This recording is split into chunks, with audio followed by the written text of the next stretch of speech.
Hello and welcome on LHSN. Getting ready to get things started here from Aubrey R. Moon Junior Field. Lynchburg softball welcoming the Panthers from Ferrum College, who come into this game 2-2 in the Old Dominion Athletic Conference and 4-16 on the season, but things looking up ever since they entered conference play. 2 wins against Sweetbriar last week put them in a good spot. Now here making the trip to the Hill City to take on the Hornets.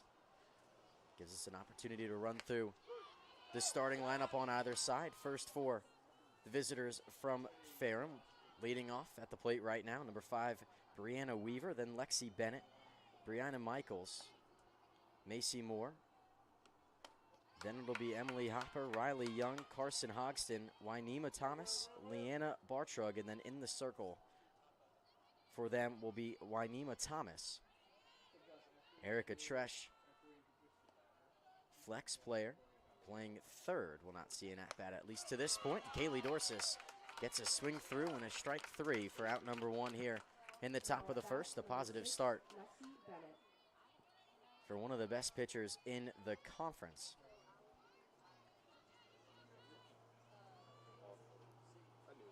Dorsis on the year, 10 appearances. This her 10th start of the season. Comes into this contest an ERA of 1.52, a 7-2 record. Well up there in the conference in terms of wins.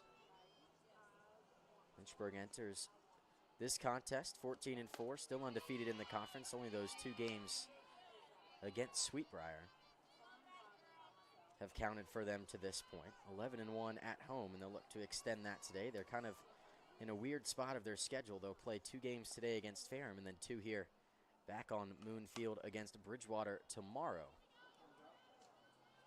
4 games in just about 24 hours is always a tough thing to do, but always helps a little bit when you're sleeping in your own bed. At the plate right now, Lexi Bennett, left fielder this afternoon for Ferrum. 2-1 pitch there from Dorsis on the outside edge, evens things up at 2.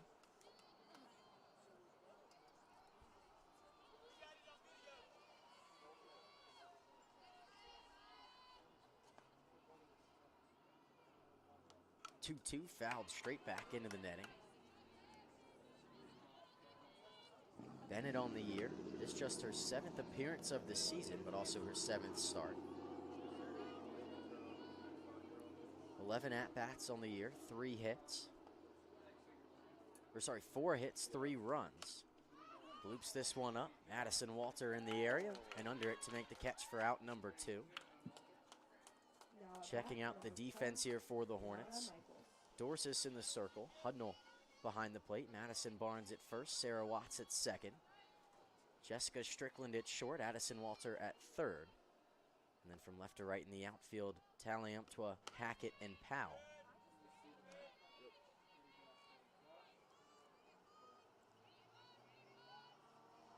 At the plate now, Brianna Michaels for Ferrum. Lays off that one, but it catches the strike zone. Michaels batting .263 on the year, making her 21st start of the season.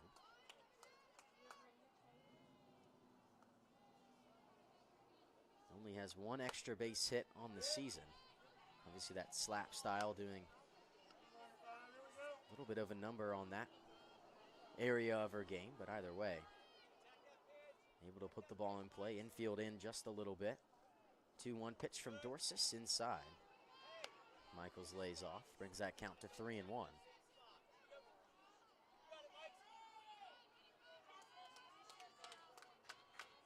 Last time out for the Hornets, back here on Moon Field, March 24th. Took on DePaul. Lost that first game 9-7. It was one that was relatively close. And the visitors put a couple up. Final couple of innings, and Lynchburg not able to complete the comeback. Then they came out in game 2 and won that one 3-0, and that's a very good DePaul team. Yesterday went down to Newport News and took out Christopher Newport, but it's the 2nd strikeout of the inning for Kaylee Dorsis, and out number 3 in the top of the first. No hits for Ferrum, and we will head to the bottom of the first inning. Lynchburg stepping to the plate when we return in Game 1 of this doubleheader from Moon Field.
Welcome back here on LHSN. A scoreless top of the first inning for Kaylee Dorsis, which included 2 strikeouts for the junior. Leading off here for Lynchburg, number 8, shortstop Jessica Strickland. Strickland on the year, leading the team in batting average at .447. 47 at-bats, 21 base hits, 7 doubles, a triple, and a home run.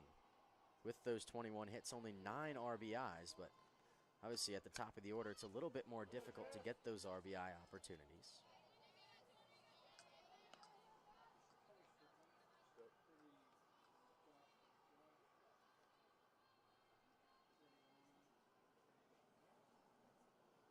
Oh-2 pitch, Strickland lined hard towards the right field, and that one's through for a leadoff base hit for Lynchburg. Jessica Strickland adds to her hit total on the year. Now batting, number 6, Carly Hudlow. Lynchburg has a leadoff base runner here in the bottom of the first inning. Obviously, in conference play, it's always important to get off to good starts. Dorsis got Lynchburg started in the top of the first with a couple of great plays from the circle. Strickland dances off the bag a little bit, and then more behind the plate for Ferrum. Takes a peek. Strickland is pretty good stealing bases, has tried 5 times and has gotten the base every time, and Moore's going to lose that one. But it was tapped foul by Carly Hudnall. We'll run through batting order. Strickland leading off, then Carly Hudnall second. Hackett's on deck batting third. Sarah Watts fourth, Alyssa Taliumptua fifth, Madison Barnes, then Bree Hodges, Addison Walter, and Lexi Powell rounds out the order. Hudnall shows bunt. It gets away from Moore behind the plate. And Strickland is now pushing for third, but she'll step back to the bag at second. That'll go down as her 6th stolen base of the year.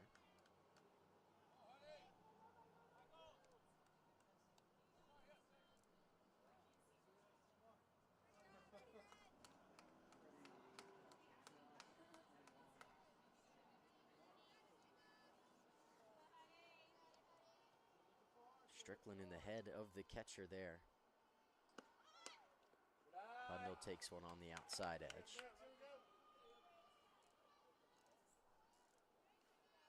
Moves the count to 3-1, but obviously when you see Strickland take off from first base early in the count, Moore behind the plate for Ferrum, conscious of it, and then wasn't able to get the pick on that pitch that bounced into the dirt in front of her. Hudnall shows bunt again, lays it down, but this time it'll be strike number 2 and runs that count full. Lynema Thomas, payoff pitch to Hudnall. Grounded up the middle. That one's through for a base hit. Strickland rounding third, heading home, and no throw. And Lynchburg will scratch one across. Carly Hudnall picks up an RBI, and the Hornets lead 1-0 here in the bottom of the first. Still no outs. Carly Hudnall's 3rd RBI on the year. 3rd on the team in batting average. She'll move that up just a little bit. It was .367 before that hit. Gets up one short of 20 base hits on the season. Kaylee Hackett at the plate now. Another great hitter for this Lynchburg lineup. Hackett batting just 4 points short of 400 on this season. 396. Hackett swings through that one. It's going to be ruled as a foul ball as Hudnall took second base. Just barely caught the barrel there of the senior.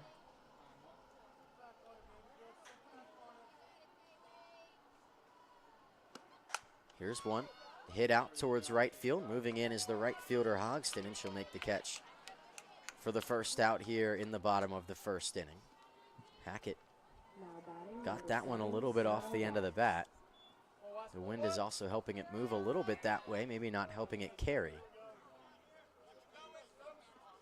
But either way, out number one. Sarah Watts now has an opportunity. Lays off one, catches the zone. Hudnall danced off the bag. Macy Moore behind the plate, taking another look to second base. Here's the 0-1 to Watts. Hudnall on the go, hit and run, swung through. It gets into the outfield, and that will go down as another stolen base for Lynchburg. 2 for 2 on those opportunities today, putting pressure on Macy Moore behind the plate.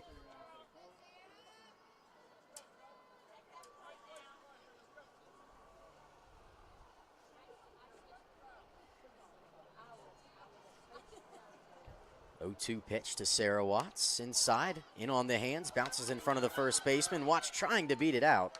A great play there by Young at first base to apply the tag, and allows Carly Hudnall to advance to third base. 2 outs here. Now at bat, number 17, Alyssa Taliumptua. Alyssa Taliumptua now with an opportunity. Thomas an opportunity to strand a runner well into scoring position, maybe give Ferrum a little bit of momentum into the game.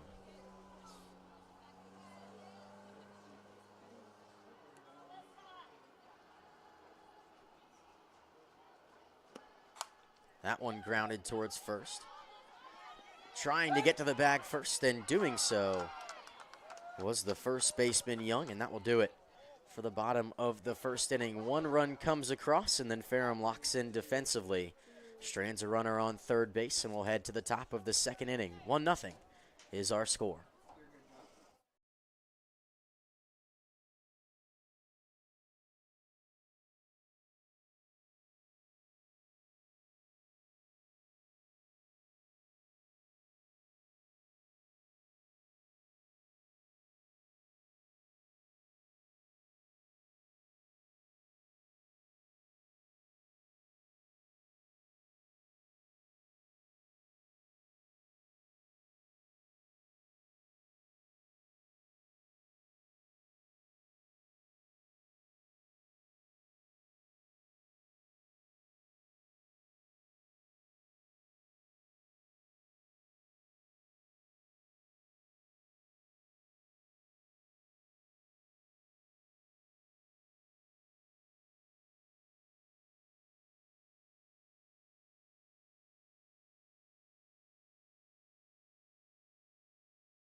Welcome back. Moon Field here on the campus of the University of Lynchburg.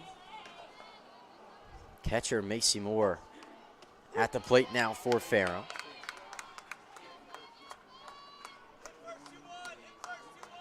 Dorsis gets first pitch across here in the top of the second inning. It was an efficient top of the first. 2 strikeouts and an easy pop up to Addison Walter at third base.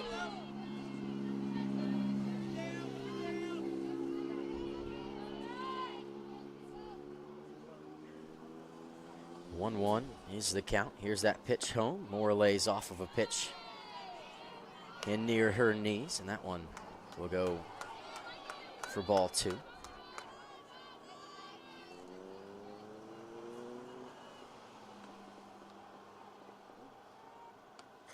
That one fouled back into the netting, evens the count up at 2. Mentioned earlier, Lynchburg now getting into that tough part of the ODAC schedule. Doubleheader with Ferrum today, doubleheader with Bridgewater tomorrow. Then they'll head to Guilford on Tuesday. Here's one grounded foul. Not in play there for Walter. Would have been a long throw to Barnes at first.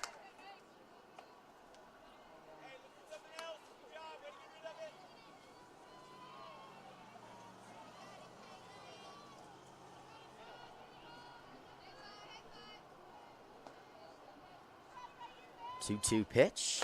Lays off one. That rises up a bit too much there from Dorsis. Runs the count full.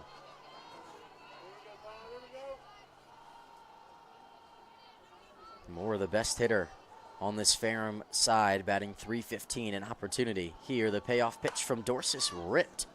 Foul, that one. One hop into the street.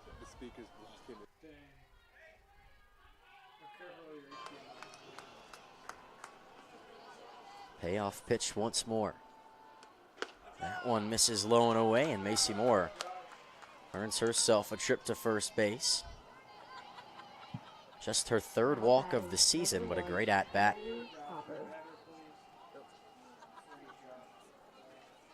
From the junior, from Culpeper, Virginia. Eastern View High School.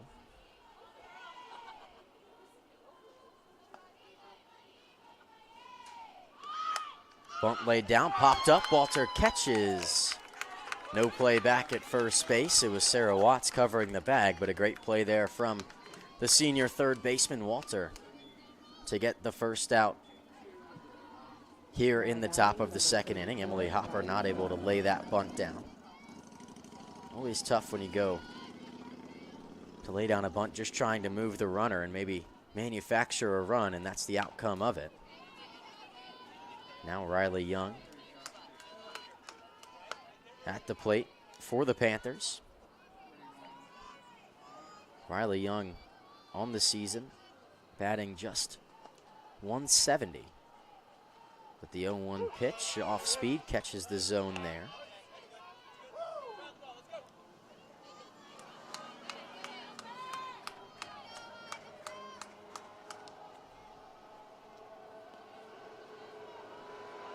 .02 pitch, hit hard, but that one out of play, foul.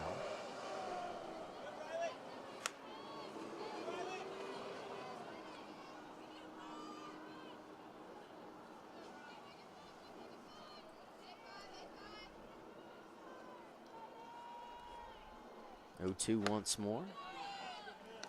Misses up just a little bit. Dorsis had that put away pitch in the 1st inning. Searching for it just a little bit here. Asks for the count from the home plate umpire. 1-2, off speed, just misses. Maybe a bit outside there from the junior from Chesapeake, Virginia.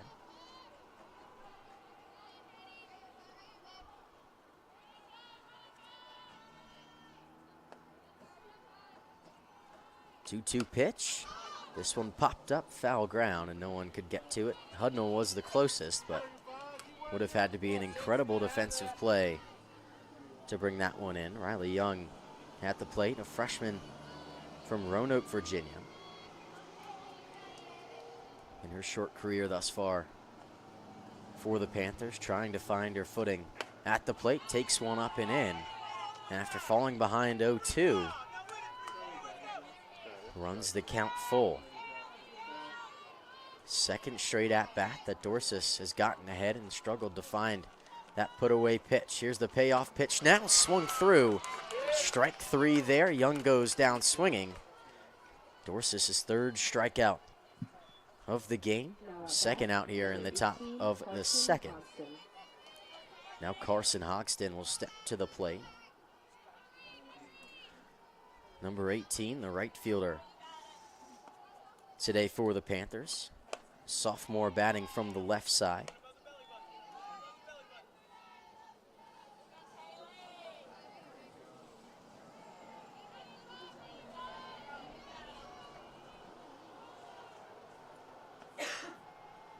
The 1-0 pitch. Catches the zone there from Dorsis. Hoxton maybe a little bit frustrated with that one on the outside edge. The outfielder batting .205 on the season. 1-1 pitch, swung through, moves the count 1-2.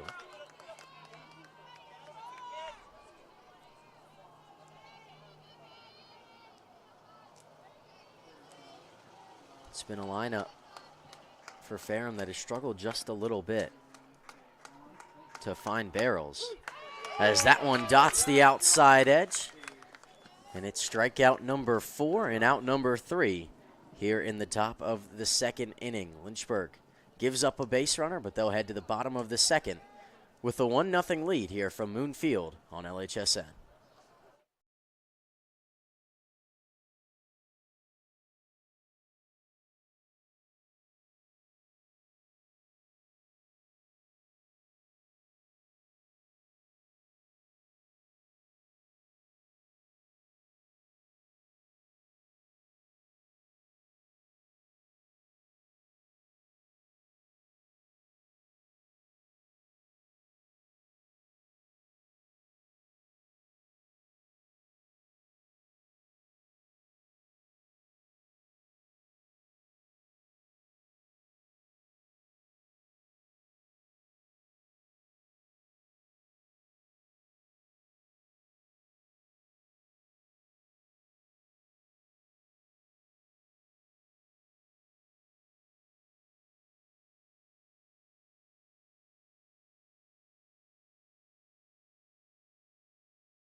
Barnes.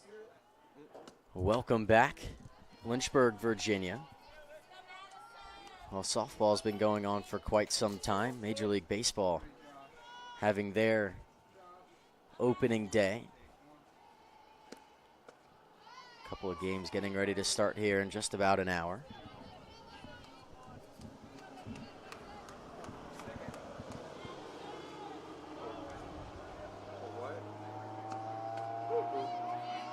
Barnes at the plate for the Hornets. Although a couple of MLB games have already been played. Seoul Series. First games played in South Korea for Major League Baseball. Today will go down as the official opening day.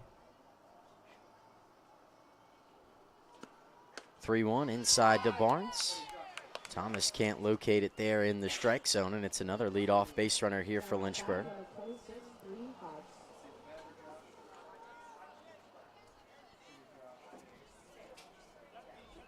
Bree Hodges now at the plate for Lynchburg, the designated player in this contest.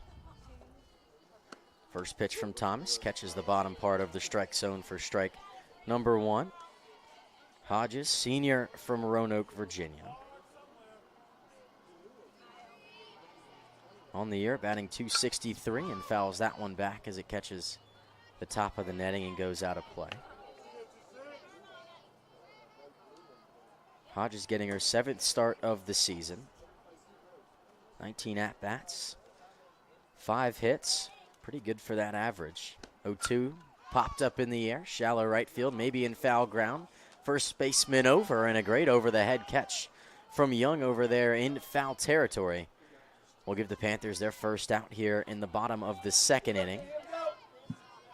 Now at bat, number 3, Addison Walter. And now Addison Walter, the third baseman. Time it up, 3. Time it up. Here we go. See it, stroke it. See it, stroke it. Come on. The senior for Lynchburg batting near the bottom of the order. in that 8th spot. Walter on the year batting .286.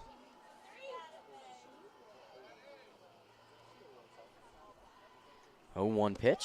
Shows bunt, lays it down. Thomas right in front of her, throws it over to Young at first in time to retire Addison Walter. But Madison Barnes will advance into scoring position with Lexi Powell stepping to the plate.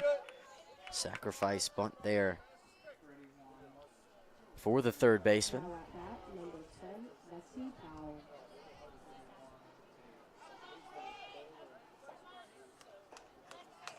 And now Lexi Powell at the plate. Right fielder today calls for time. Nearly didn't get it, but home plate umpire grants it to the senior. Thomas taking just a little bit too long for Powell's liking. First pitch lined out. Shallow right center field. Moving in as the center fielder. Reads it all the way and gets under it for out number 3. Nothing comes across but the opening base runner for Lynchburg. 1-0 still our score. We'll head to the top of the 3rd inning on LHSN.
Welcome back on LHSN. Wainima Thomas at the plate.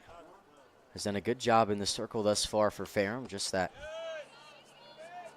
one blemish in the scoring column in the bottom of the 1st, and then came out, gave up a leadoff walk to Madison Barnes, and then got her way out of what could have been a dangerous situation. Those 2 hits in the 1st and none in the last. But Thomas trying to give herself a little bit of help on the offensive side as well, leading off here in the top of the 3rd. 1-1 count. Dorsis puts one high in the zone, and Thomas swings through it for strike 2.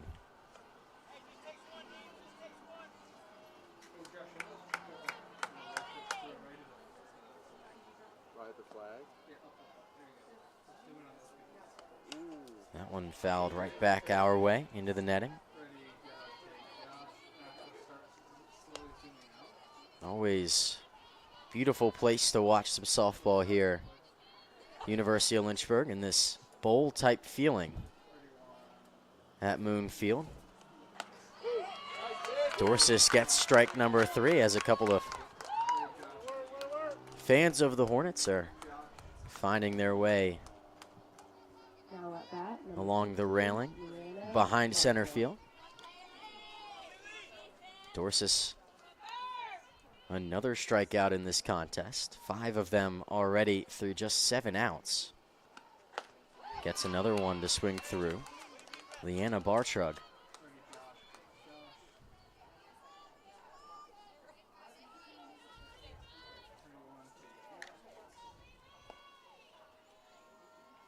Oh, 1. Up and in once again and swung through. There from Bartrug. Batting an even .250 on the year. Has started all 21 games now for the Panthers. Just one of 5 players to do that. 0-2, runs inside. And it hits Bartrug, and she'll head to first base.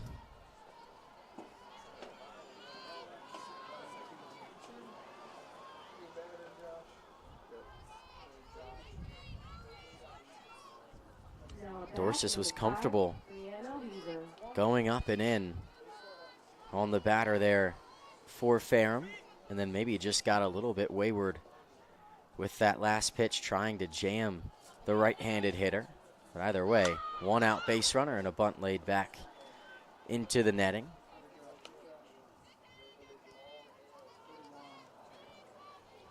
It's always a tough thing. 9-hole hitter at the plate. You give up a walk or a hit by pitch. It's an interesting feeling knowing that the top of the order is looming on deck. But Brianna Weaver, the leadoff batter in the first,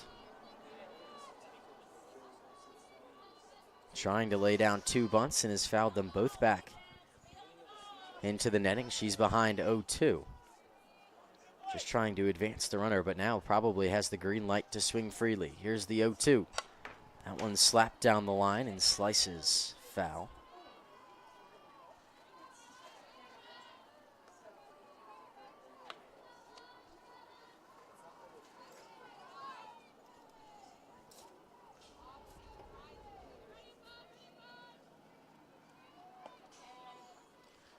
Oh, 2 pitch once again from Dorsis. Rises way up. Great job there by Hudnall to keep that one in front of her. Would have almost certainly put Bartrug on second base and into scoring position. Weaver's first time up. Struck out swinging. 0-2, flown out, shallow left center field. That one's going to drop right into no man's land, and advancing into scoring position is Bartrug. The first base hit of the game for the Panthers belongs to Brianna Weaver, as that one falls right behind Jessica Strickland at short. Taliumptua and Kaylee Hackett were both trying to get in there to make that play, but it fell about 5 feet from each one of those defenders of Lynchburg. And now 2 runners on for for Ferrum. Great opportunity for the Panthers to maybe scratch one across. Work their way back into a tie game. Dorsis on the mound, however, has had that put away stuff at times. A walk and a hit by pitch have given the base runners prior to that base hit. But now Lexi Bennett at the plate lays off of one. Bennett on the year. Pretty competent at the plate. .364 is her batting average just through 6 games. Flies this one once again out towards Taliumptua in left. That one will find the glove of the left fielder for out number 2 here in the top of the 3rd inning. Dorsis an out away from getting out of a little bit of a jam here. At least the first one that Lynchburg has had to face this afternoon. Game number 2 of this doubleheader be immediately following this one. A little bit of a break, and then Ferrum and Lynchburg will square off once again. Brianna Michaels at the plate, shortstop. Tries to slap that one the other way. Swings through it, however.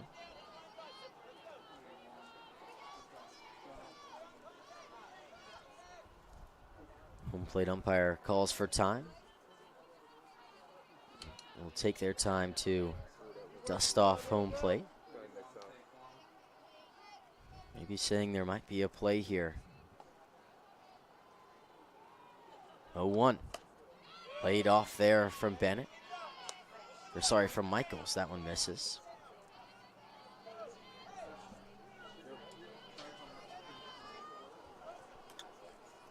Evens the count at 1. 2 outs. That one catches the inside edge, and now Dorsis a strike away from getting out of it.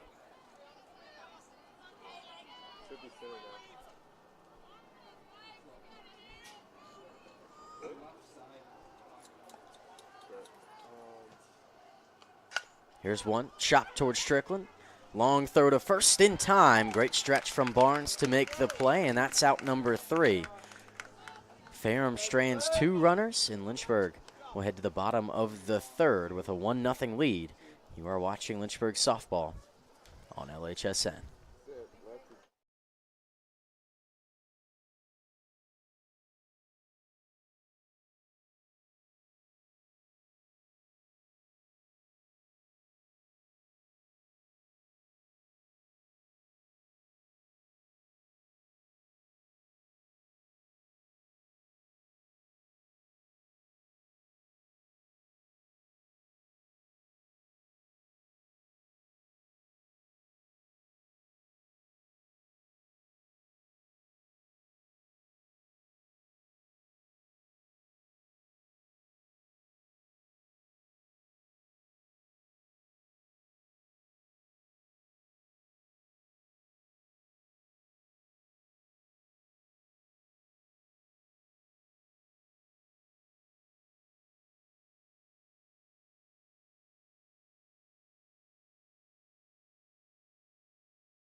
Welcome back on LHSN.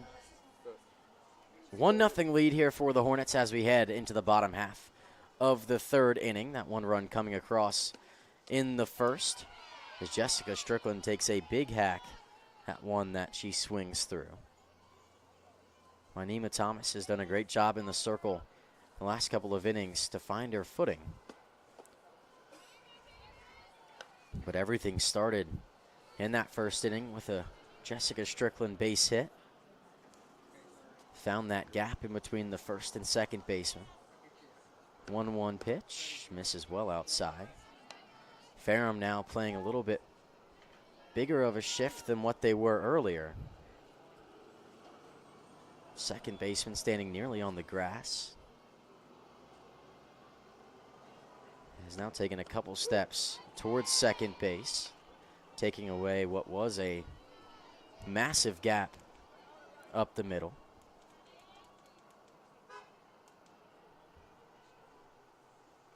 2-2 pitch. Strickland stays alive there early on that pitch. Fouls it off. Keeps the count even at 2.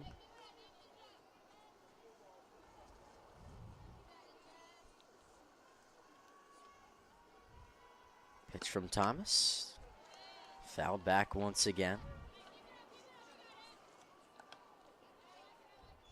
Strickland's already seen 6 pitches in this at-bat.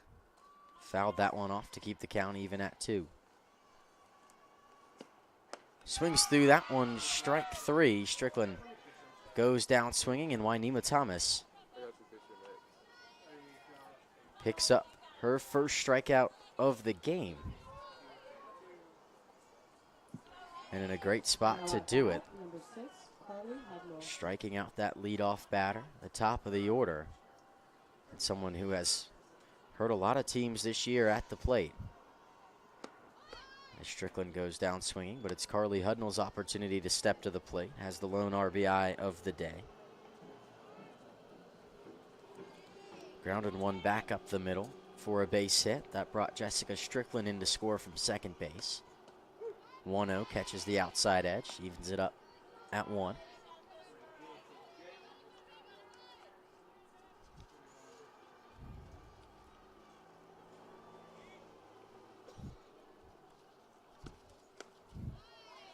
One pitch again from Hudnall off the outside edge.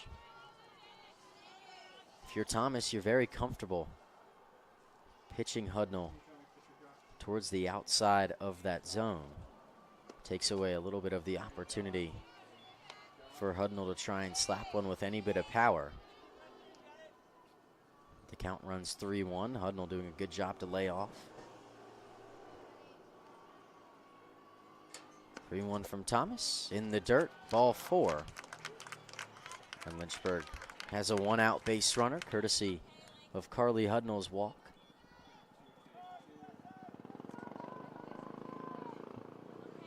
Now at bat, number 19, Kaylee Hackett. It'll be Kaylee Hackett now to step to the plate. Playing out in center field today, takes the first pitch down the middle for strike 1.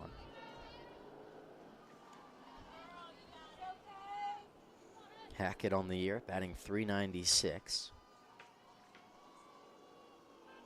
Lined out to right field in her first at bat. This one thrown out towards second base, and the first time this season that Moore has gotten a caught stealing. Hudnall got a little bit of a bad jump off first base.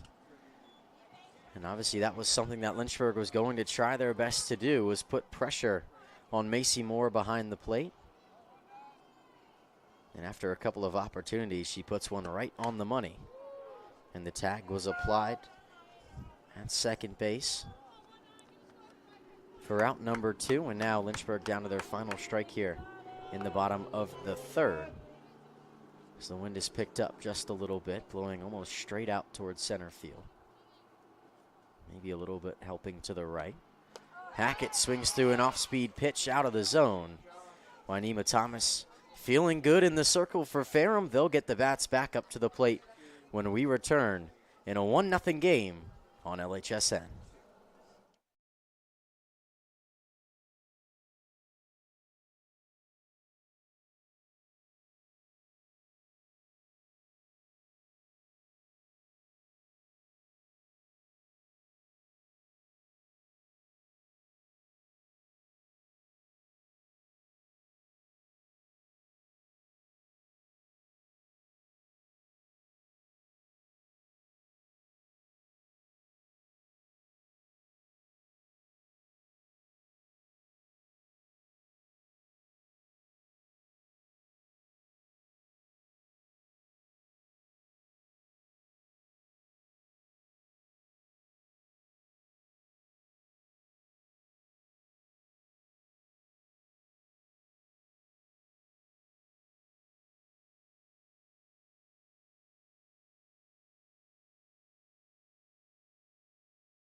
Welcome back on LHSN. 1-0 lead.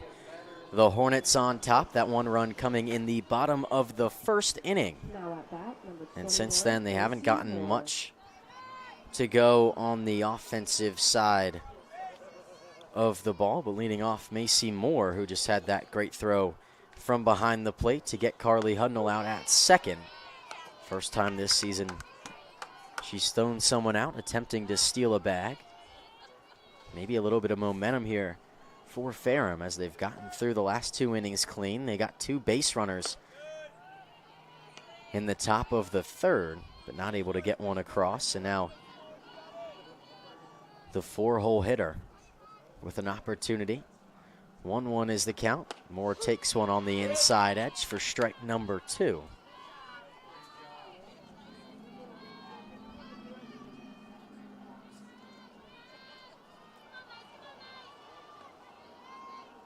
One-two pitch from Dorsis, off speed, and well ahead of it was Moore, but that one bounced off the glove of Walter and stays fair. Macy Moore rounding first, heading to second, and a slide into second base. That one will go down what I believe would be a double.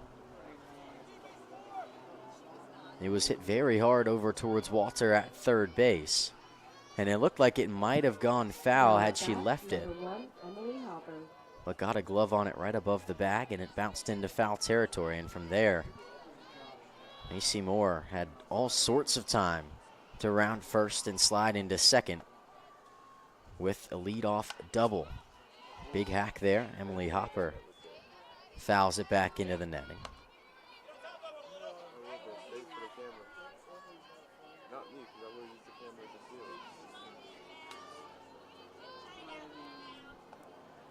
Oh, 1. Hopper lays off, and Moore danced off the bag at second base. But she heads her way back. Be interesting to see if Ferrum would even try to steal third base. Be a tough way to lose a runner in scoring position, especially with no outs. But you'd have to imagine anything hit to the outfield here from Hopper would be a great opportunity for Moore to find her way stepping across home plate. 1-2 pitch from Dorsis, swung through there, strike 3, and strikeout number 6. Now at bat, number 34, Riley Young. Riley Young now an opportunity.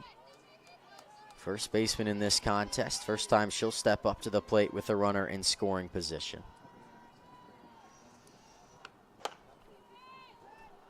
Hudnall found Moore dancing off the bag a little bit too much and then wanted to check on her as Sarah Watts covered the second base bag.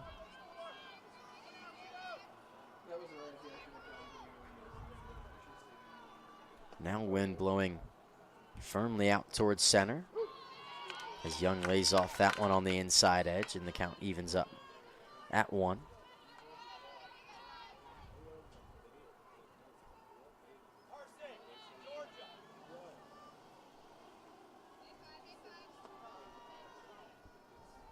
Dorsis to Young, popped up in the air, shallow towards second base, sliding but can't make the catch was Sarah Watts. And that one, tough play to be called there. Will be ruled as a base hit there for Riley Young. It was always a tough play for Sarah Watts. Off the bounce, it would have been maybe a little bit easier, but by that point, it would have been plenty of time for Riley Young to get her way to first base. But obviously diving straight towards the ball, never the easiest way to catch it, especially having to meet it midair as opposed to letting it fall into your glove. But now 2 runners on again, very similar situation to the previous inning. Stepping to the plate will be a pinch hitter for Ferrum.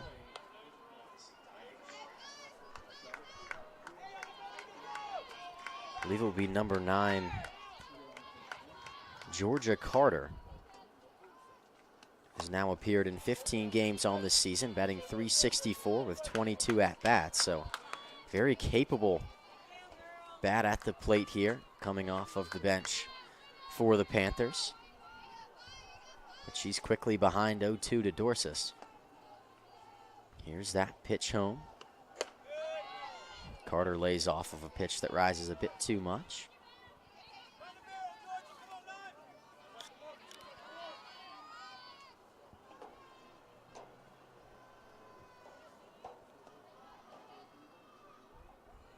One, two, swung through, strike three. Once again, Dorsis finds that put away pitch, and now an opportunity to get out of a very similar jam to the previous inning.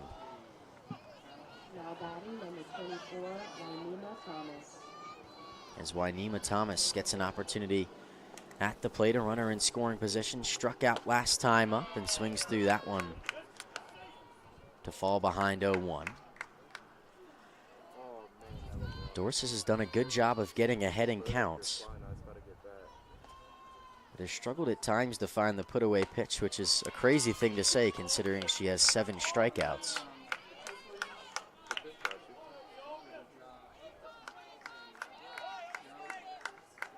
But being ahead 0-2 and then falling all the way back to pay off pitches is not easy. That one rises up on Dorsis, trying to get Thomas to chase one up around eye level. But Thomas lays off, moves the count to 1-2. Big pitch coming here from Dorsis. 1-2, hit softly out towards right field. Powell gets under it and makes the catch for out number 3. So Ferrum for back-to-back innings strands 2 runners on first and second base. They're not able to find a run to tie the game up at 1. We'll head to the bottom of the 4th inning. Lynchburg leads 1-0 on LHSN.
Welcome back on LHSN. Sarah Watts to lead things off here in the bottom of the 4th inning.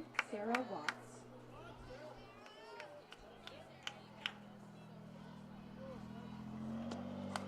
First pitch hit off the end of the bat, down the line, and out of play foul.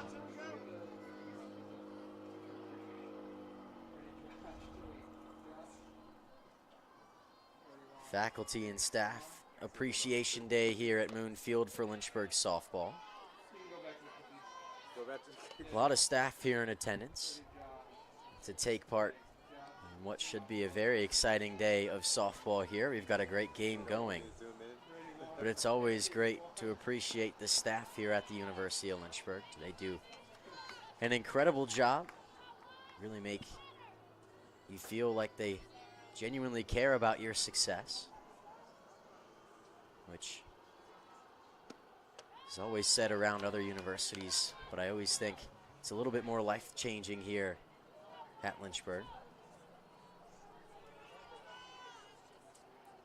Thomas got ahead 0-2, but now evens the count up at 2 to Watts. This one's hammered out towards center field. It's over the head of Bartrug out in center, and that one will just go down as a very hard hit single for Sarah Watts. Dead center field and landed about halfway up the wall. And the sophomore has a leadoff single for Lynchburg, the 3rd leadoff base runner of the game in just 4 innings for the Hornets, but they were only able to scratch across the one. Now at bat, number 17, Alyssa Taliumptua. Maybe this will be the opportunity for Lynchburg to blow the game open. Taliumptua shows bunt, lays it down in front of Thomas, turns, throws it to Young. In time for out number one, but Sarah Watts advances into scoring position. Good job there from Taliumptua to just lay a bunt down. We've seen a lot of players have a little bit of trouble in barreling that up. Now at bat, number 16, Madison Barnes. But now it's Madison Barnes who earned a walk in her first trip to the plate. First pitch to her, catches the bottom portion of the zone. Barnes on the year, batting .295, 44 plate appearances, 13 base hits. Runner in scoring position here for her. She's well early on an off-speed pitch from Thomas.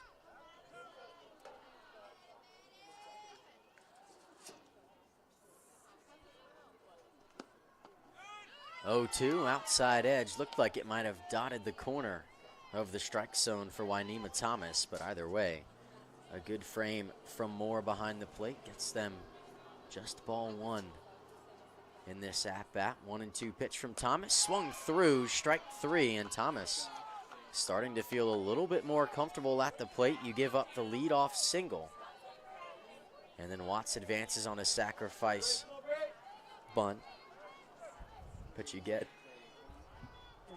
the strikeout to get her just one out away from getting out of this jam. Bree Hodges at the plate, takes one off the outside edge.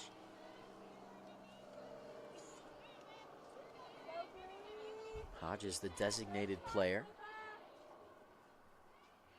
in game one of this doubleheader. 1-0 pitch, well inside and low for ball 2.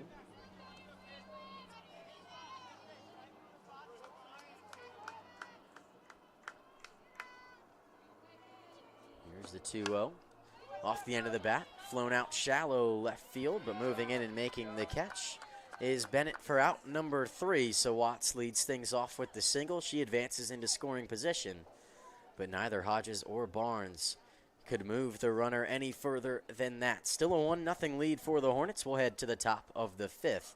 Panthers stepping back up to the plate, trying to break through from Moon Field.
Beautiful spring afternoon here at the University of Lynchburg.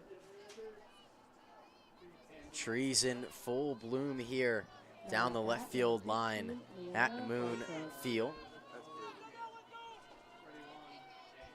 A couple of those trees have been absolutely peppered by some foul balls, so glad to see they're still doing okay.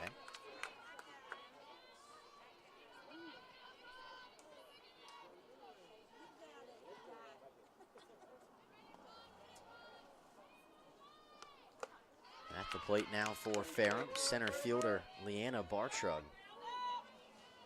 Hit by a pitch in her last time up.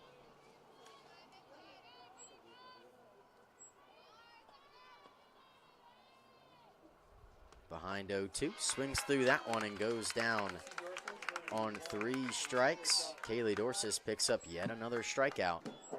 Now at bat, number 5, Liana Weaver.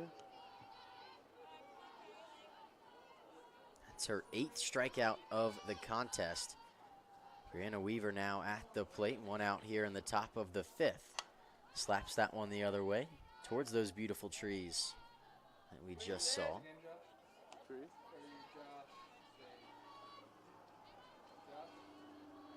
LHSN crew doing a great job of showing the beauty of this campus. Josh Smith, that camera operator, getting the shots, and then wonderful director Tim LaDuca sitting next to me here in the very nice press box behind home plate.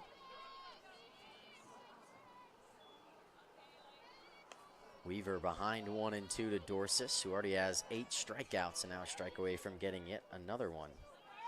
But Ferrum has threatened in this contest. Lynchburg has struggled on offense to find a couple of hits strung together, and this one's lined back up the middle for a base hit. Another 1-out base hit for Ferrum. Brianna Weaver picks up her 2nd base hit of the contest, struck out in her first at-bat, but since then has been great in the 3rd and 5th innings to give Ferrum another base runner. Dorsis has done a great job of getting out of these situations all contest. But it'll be Lexi Bennett at the plate to maybe try and move that runner over at this point. Not sure you lay down a bunt with 1 out, but always good to get a runner in scoring position. She lays it down, it bounces on home plate and goes foul. For Ferrum right now, I would say it's almost more beneficial to swing away with the speed of your leadoff batter on first base. The top of the order helping out a little bit as well. Lexi Bennett would feel maybe a little bit more comfortable just trying to rip one into the outfield, because at that point, you can still advance the runner on a base hit, maybe even bring her all the way home if it gets to the wall. 1-1 pitch on the go. This one ripped over the head of Taliumptor. That one's down for a base hit. Rounding third and heading home is Weaver. There might be a play. The throw from Strickland is offline, and Ferrum has tied it at 1. Lexi Bennett, an RBI double, brings us even in the top of the 5th inning.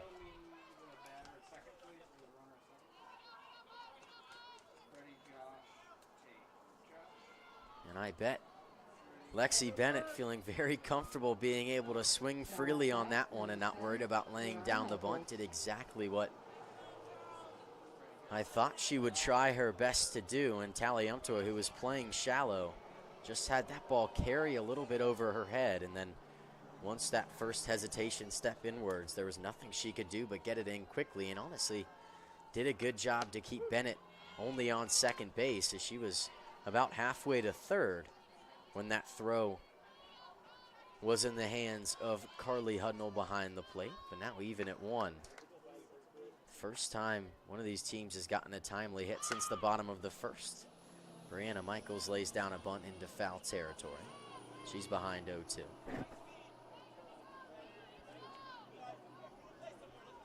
These two teams split last season. It ended a 6-game winning streak for Lynchburg against Ferrum.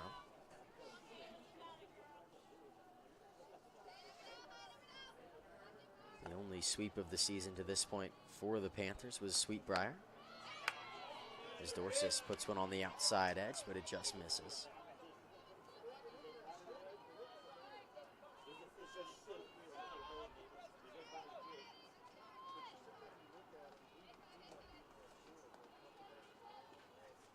One-two count. Popped up in the air. Out of play, foul. Oh, did that hit someone's? I think that might hit someone's car.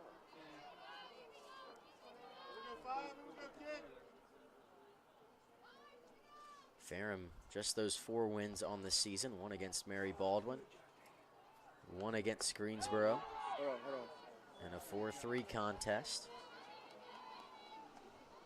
And then they played a doubleheader against Sweetbriar on the road and took out a sweep in that one before going on the road to number 9 Virginia Wesleyan, falling in both of those contests. It's not an easy schedule for Ferrum. Wonder if Michaels went around. It looked from our angle like she might have, but did well to hold it back as the count runs full. Lynchburg ranked 25th, just one of a couple ranked teams that Ferrum has to go against. Virginia Wesleyan was ranked 9th, and then they led off the season against number 8 CNU. This one grounded towards Watts. She picks it up and flips it over to Madison Barnes for out number 2. But that advances the runner Lexi Bennett over towards third base.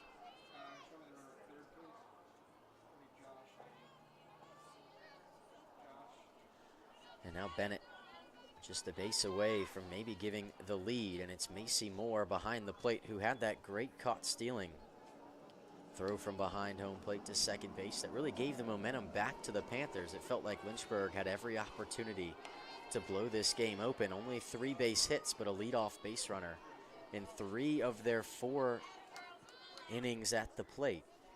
They've only been able to find 1 run to this point, and that's why we sit at 1-1 in this contest. Only those 3 hits for the Hornets. Dorsis gets a strike called there. Evens the count at 1. Moore at the plate, lays off one just inside, misses for Dorsis. What? Gotcha.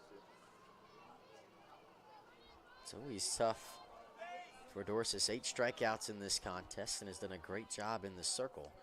Just got caught at a tough time there, back-to-back base hits, and that's really all it takes. If you string a couple of base hits together, you can really blow a game open, especially if you can get it all the way to the wall, like Lexi Bennett did. Scoring Brianna Weaver all the way from first base. 2-2, misses low, runs the count full at 3-2. Now, if you're Dorsis, you don't have to try and be perfect on this pitch. Emily Hopper is on deck, but putting a runner at first is maybe not the worst thing. And she doesn't find the strike zone there. Ball 4, Dorsis not happy.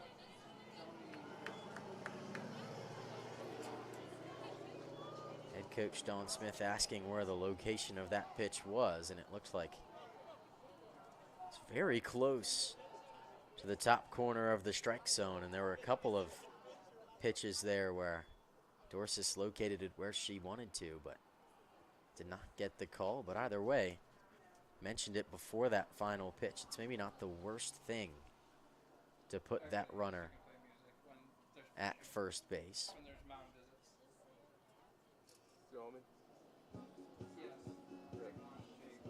Because now anything will give a couple more opportunities for Lynchburg to get an out, whether it's a ground ball over towards second. You can avoid that throw over to first, as opposed to having to be perfect maybe on a longer throw from the other side of the infield. Now batting, number 1, Emily Hopper.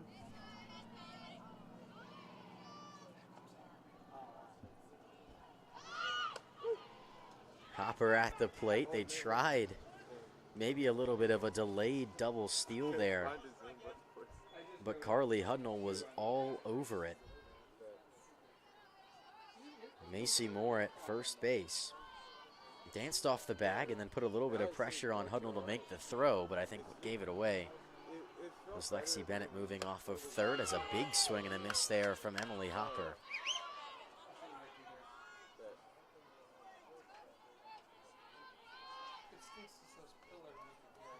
Trying to get one to the outfield. Now 0-2. Dorsis, an opportunity to get out of it. 2 runners in scoring position off the outside edge for ball 1.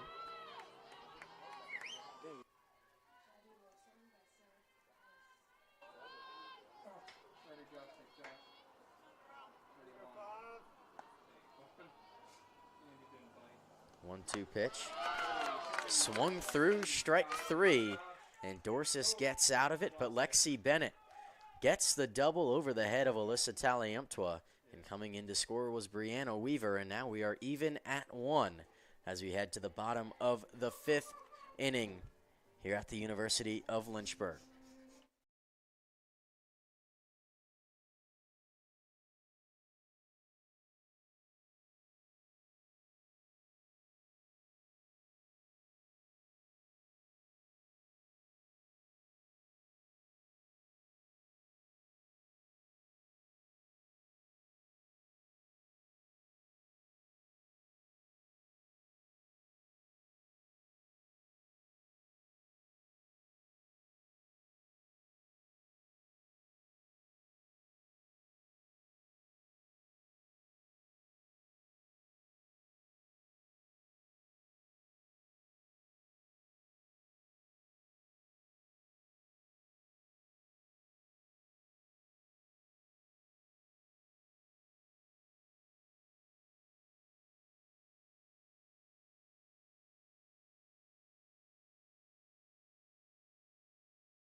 Welcome back on LHSN. Addison Walter to lead things off here in the bottom of the 5th. First pitch swinging, drives this one deep left field. That one off the base of the wall in the air, and it's a lead-off double for the senior third baseman, Addison Walter.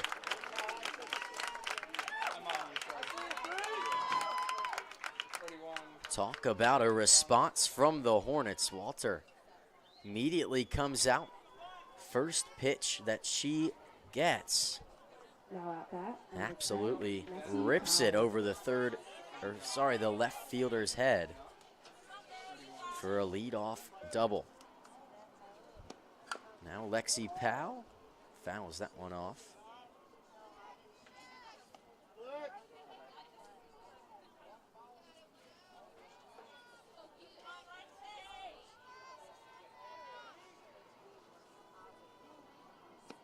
Oh, 1, bunt laid down the third baseline. The throw to first just barely in time.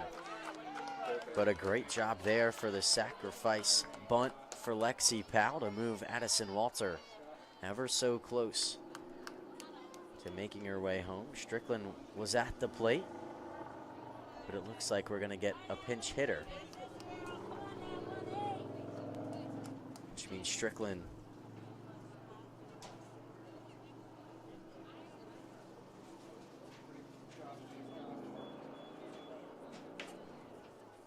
will step off.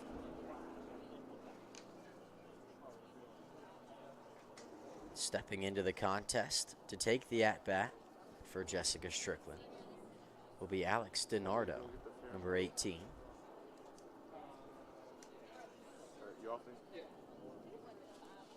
DiNardo on the year, 9 appearances, 8 at-bats, 3 hits, batting at .375 on this season.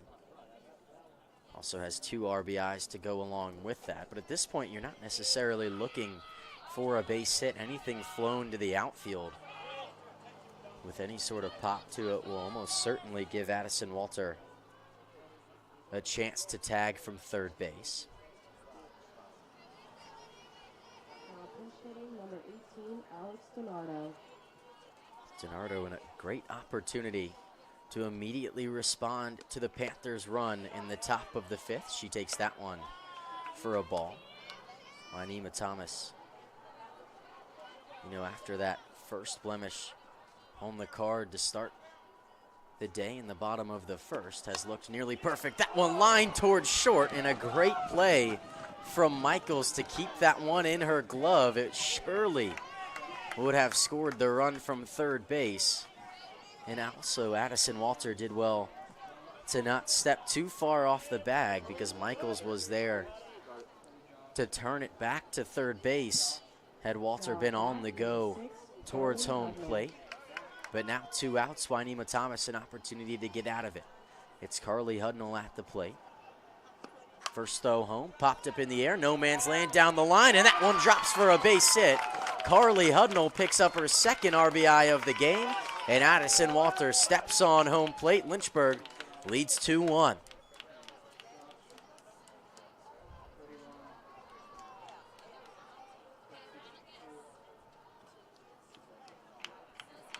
Carly Hudnall. Coming into the contest, had just 2 RBIs on the year. Has 2 RBIs today, doubles her season total. Now pinch hitting number 25, Haley Martin. As we'll get another pinch hitter here for Lynchburg, Haley Martin, to step into the box for the Hornets, which means Kaylee Hackett will not get the opportunity at the plate here.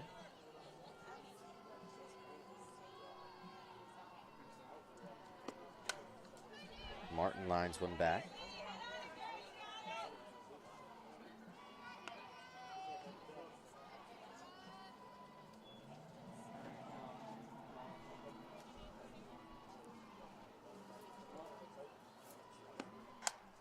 Here's one, popped up into the right side of the infield. Moving over is Weaver to make the catch for out number 3, but Lynchburg responds to the run from Ferrum in the top of the 5th with one of their own in the bottom half of the same inning. Lynchburg retakes that lead 2-1. Carly Hudnall with 2 RBIs is leading the way for the Hornets. We'll take a break and be back with the top of the 6th inning when we return on LHSN.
Welcome back to Moon Field. Lynchburg responds in the bottom of the 5th with a run of their own. They now retake the lead 2-1 as we head to the top of the 6th inning. Ferrum back to the plate, and leading things off for the Panthers will be Riley Young, first baseman in this contest.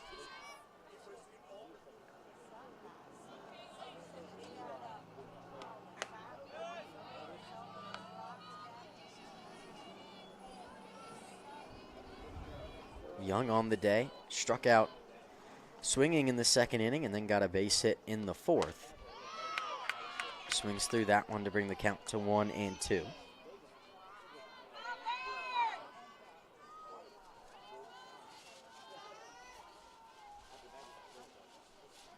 One-two pitch, just misses a little bit outside there for Dorsis.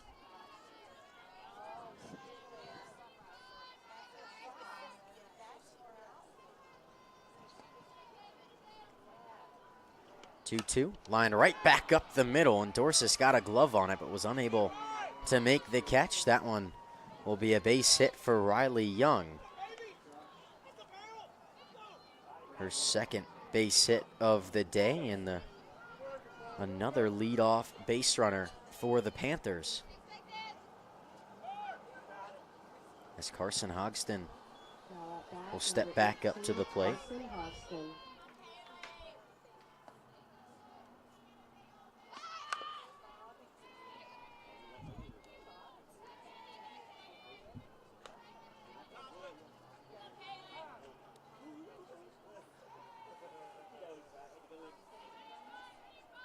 Hogston struck out looking her first time up.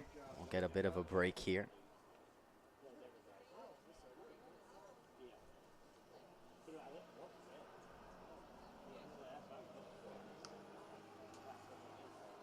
Coaching staff talking a little bit to Hogston.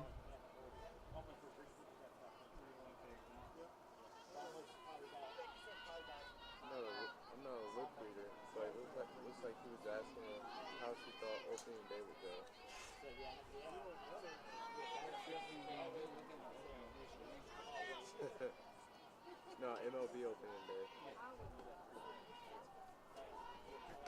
0-1. Hoxton shows bunt. Head coach for Ferrum, Josh Freeman.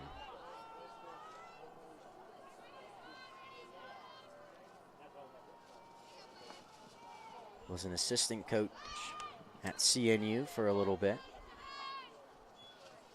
And then also was the head coach at Northeast Texas Community College from 2020 to 2023 before making his way to Ferrum.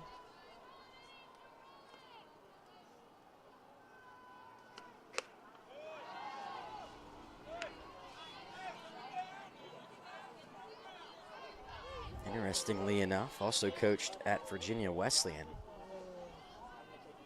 Not often you see a mix between CNU and Virginia Wesleyan. Obviously, in softball, a big rivalry. Storsis picks up yet another strikeout here. Hoxton goes down. But we will see another pinch hitter here.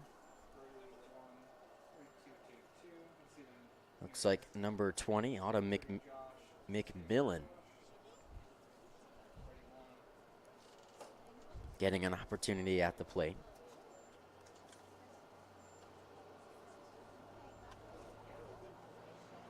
McMillan on the year. Batting average not where she would want it to be. 13 at-bats, only 1 hit, but still a relatively small sample size for number 20. McMillan, a junior, batting from the right side. 1 out here, top of the 6th inning. Dorsis lets one run a little bit inside on McMillan. Maybe we'll dance the junior off the plate, just a touch. Set up that outside pitch. 1-0 from Dorsis, goes back in again.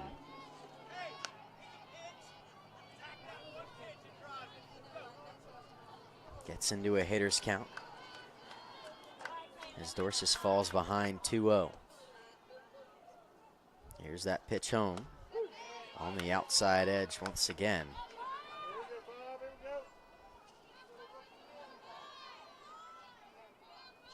Dorsis comfortable moving side to side in the zone. 2-1, grounded towards Strickland at second.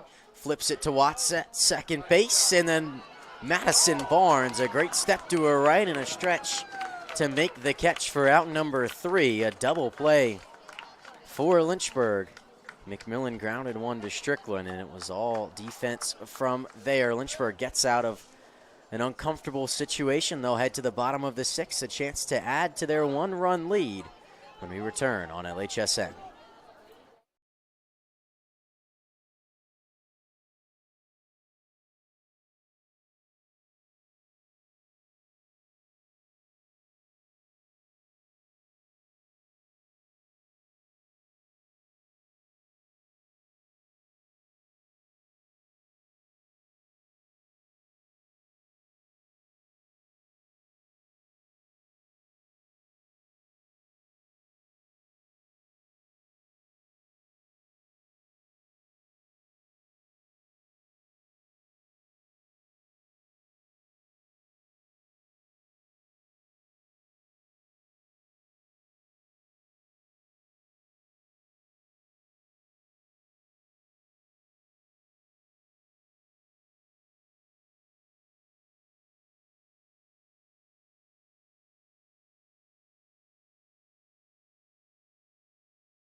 Welcome back. Bottom of the 6th. Sarah Watts at the plate. Pops one up down the line. That one is deep. Is it fair? Is it foul? They're not sure. Home plate umpire said it was foul. The third base umpire said it was fair. And Lynchburg will take that lead and extend it. It's 3-1. And out to talk about it is head coach Freeman, which very tough situation. I mean, that one was, from our angle, very, very tough to tell. From the second it left the bat, it looked like it was going to go foul, but it was always so high that that wind blowing out towards center field might have carried it back towards that foul pole. And it was a very close play out there. Head coach Josh Freeman expressing his disgust of that call from the third base umpire.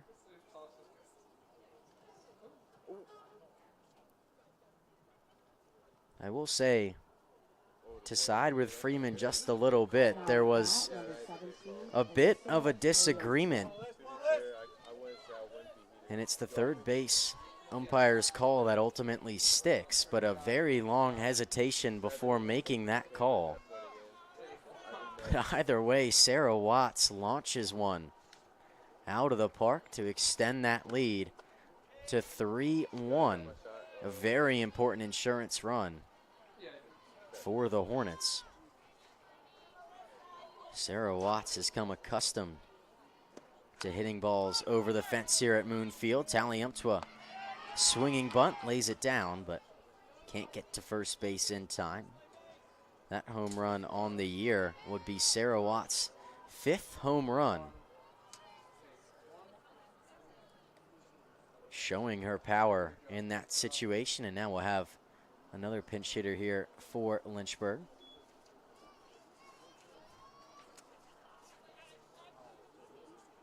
Looks like it should be number 14, Georgia Thompson. Now pinch hitting number 14, Georgia Thompson. Georgia Thompson, sophomore from Chesapeake, Virginia, from Atlantic Shores Christian. Asked to step off, home plate umpire not ready.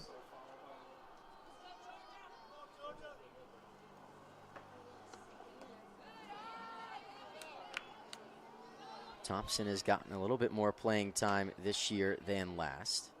Their sophomore season has met 19 at-bats. Just 3 hits, but 1 run. Often gets the opportunity as a pinch runner, but has made 5 starts on the season.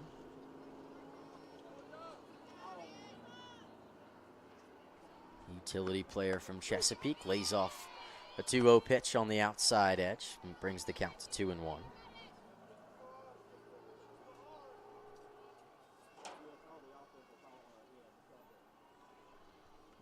2-1 pitch, popped up in the air, down the line, and hooking out of play foul.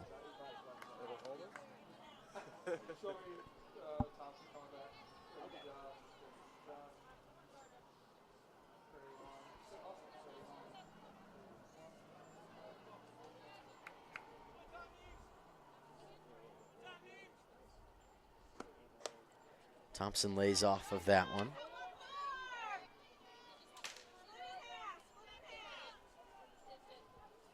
Runs that count full 3-2. And then swings through one that the catcher didn't catch and then didn't make her way to first base. Thomas gets the strikeout.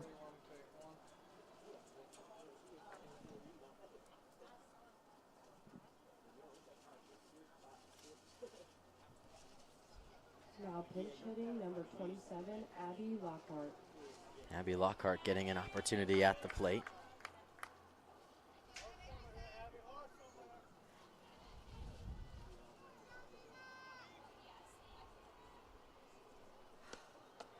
As a pinch hitter for Lynchburg here in the bottom of the 6th.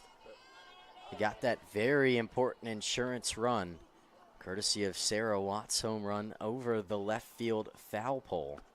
Hung up in the air for a long time and was ultimately ruled to be a fair ball. I still believe that it helped being so high up that the wind blowing out towards center would have carried it back into the field of play just a bit. Lockhart lines that one out to right field, and making the catch is Hogston for out number 3. So we'll head to the top of the 7th inning. Last chance for Ferrum here in the first game of this ODAC doubleheader. Lynchburg will take that 3-1 lead into the final inning when we return on LHSN.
welcome back Now pinch hitting on number 30, LHSN. Emily Walker.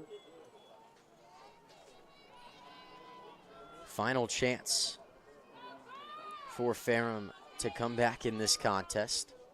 They scored a run in the top of the 5th, but it was responded to well by Lynchburg, which plated 1 in each of the bottom of the 5th and the 6th inning. It's a pinch hitter here for the Panthers, Emily Walker, the junior from Madison, North Carolina. We'll have the opportunity to get things started here in the top of the final inning. A little late on that one, fouls it off. Emily Walker just picking up her 3rd at-bat of the season. Usually finds her way into the circle, which has 12 appearances pitching. That one fouled over towards the visiting dugout. Kaylee Dorsis ahead 0-2 here. Has put together a pretty incredible game in the circle for Lynchburg to this point. Just that 1 run and those 6 hits not truly strung together apart from the 5th inning.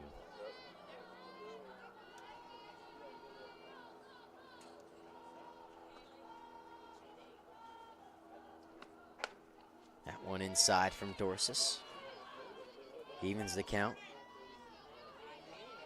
In this contest, Kaylee Dorsis has thrown 117 pitches, 10 strikeouts, 2 walks.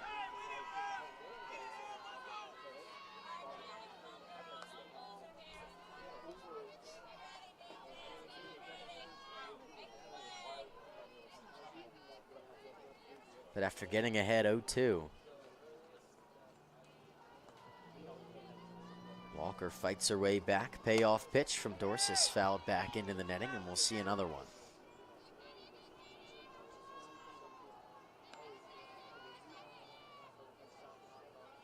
Top of the order looming on deck for the Panthers.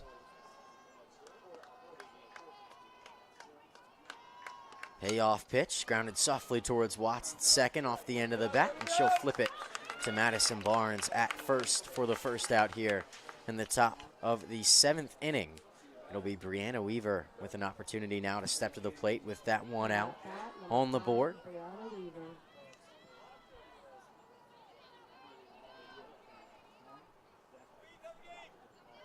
Anything on base would go a long way for Ferrum's beliefs. That one inside, called strike 1. Weaver on the day, struck out swinging in the 1st, and since then has been very good. 2 singles, 1 in the 3rd and 1 in the 5th. 0-1, grounded towards Watts, but it's Barnes who will try and make the play, and she can't field it. Lost it around her ankles. Bit of a tough play. It took a weird bounce. It never really looked like it was going to be Barnes's play to make. Maybe a little bit of a right hop had it end up in her glove, and then great job there from Brianna Weaver just to beat it out down the line. And now Lexi Bennett with an opportunity. If you recall back to the top of the 5th, Bennett was the one with that double over the head of Taliumptua that tied the game at 1, and she'll foul that pitch back into the netting.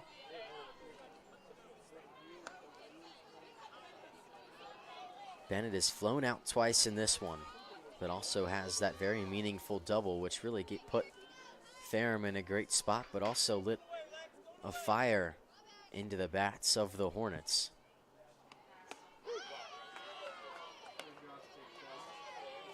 Oh, 0-1 pitch. Had Brianna Weaver dancing off the bag, but not necessarily sure that run means a ton. You'd much rather keep the run where it is as opposed to lose it stealing. This one blooped out, short center field. Hackett running in, the throw to first, and that's going to be the end of the game. A mental mistake from Brianna Weaver, dancing off the bag at first, caught in no man's land, and a great heads-up play by Kaylee Hackett in center field will give Lynchburg the opening win in this doubleheader by a score of 3-1. They score in the bottom of the 1st, and then goes scoreless until the 5th when Ferrum plated 1 And then the bats got hot. Lynchburg scored one in the 5th and one in the 6th to bring the Hornets to 15-4 on the season and 3-0 in conference. The second game of this doubleheader will start right on time at 4 o'clock in about 30 minutes when we return on LHSN.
Welcome back for game 2 of this doubleheader here from Moon Field. Lynchburg took game 1 by a score of 3-1 against the visiting Ferrum Panthers. We'll look at the starting lineup here for the visitors. Brianna Weaver leading things off, then Lexi Bennett, then Brianna Michaels at short. Macy Moore over at first, Riley Young the designated player. Kylie Atkins will be in the circle this afternoon for Ferrum. Carson Hogston in right field. Kaylee Kincaid behind the plate. And then it'll be Leanna Bartrug out in center. And then playing third base, but not in the batting order, Erica Tresh. And then for Lynchburg, defensively, it'll be Logan Curtis in the circle. Alexi Powell behind the plate. Abby Lockhart at first. Sarah Watts at second. Jessica Strickland at short. Addison Walter at third. And then it's Taliamptua, Hackett, and Hodges from left to right in the outfield. Relatively different lineup than what we saw in game 1 of this doubleheader. It was one that really turned out to be a nice pitching battle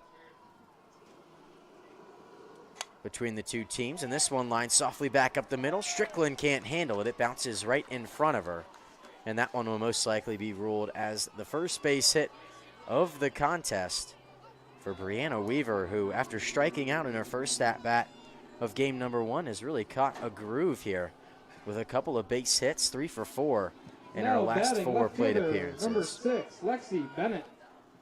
Logan Curtis mentioned getting the start today for the Hornets.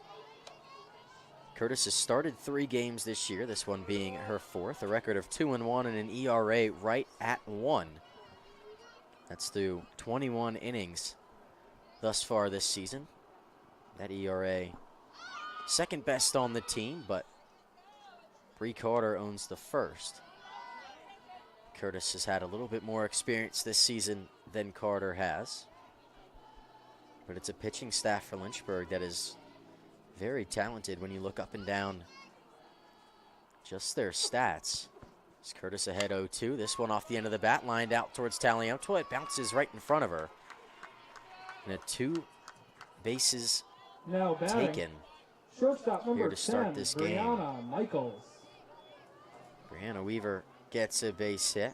Lexi Bennett lines one off the end of the bat.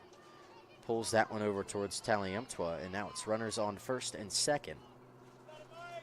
But the pitching staff total has an ERA of 1.6. Led all the way by Bree Carter with a 0 ERA. Logan Curtis 1 ERA, and then Kaylee Dorsis 1.52. Charlton 1.97, and then Amela Clausen at 2.74.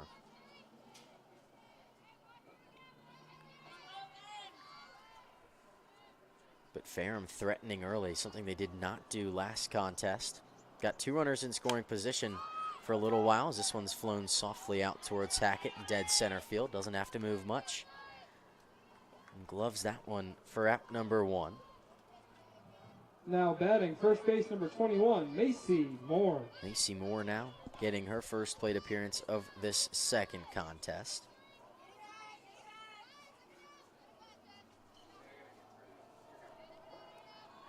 Got the start behind the plate in game 1.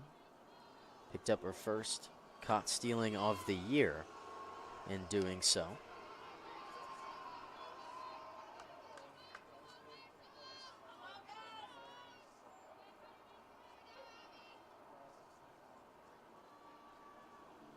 The 1-0 flown once again out towards Hackett, center field. Makes the catch for out number 2, so Hackett getting some work here in the field to start this one out. Didn't get much in game 1 of this doubleheader. Now batting, designated player number 34, Riley Young. And now Riley Young with an opportunity to step to the plate. 2 runners on, 1 on first, 1 on second. Riley Young, the designated player in game 2 of the doubleheader, played first in the first game of this Old Dominion Athletic Conference day of softball. Prior to this one, Ferrum had fallen to 4-17 on the year. And Lynchburg improved to 15-4, the number 25 ranked team in the country. Has a couple of opportunities here over the next couple of weeks to take down some great teams, but also to pad their record if they play well. But it all starts at the plate. We know the pitching has been very good for the Hornets. And Curtis, who is in a jam, has an opportunity to get out of it. 1-2 pitch, grounded up the middle. That one tipped off the hand of Curtis and then off of Watts. The throw home, not in time. And scoring is Brianna Weaver, and then the throw back to third. Tag applied by Addison Walter, but the damage is already done. The Panthers plate one in the top of the 5th inning. They'll take a 1-0 lead to the bottom of the 1st. You are watching Lynchburg softball on LHSN.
Welcome back, Moonfield. Addison Walter to lead things off here for Lynchburg. She takes the first pitch there for a called strike.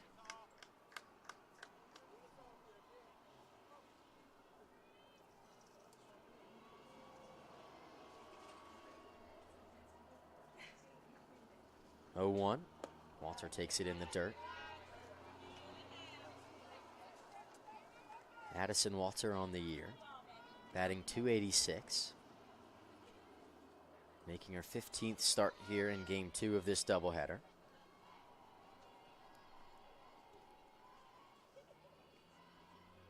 That one lobbed in there, maybe out of the hand, a little bit off from Atkins. Kylie Atkins, freshman from Burkeville, Virginia.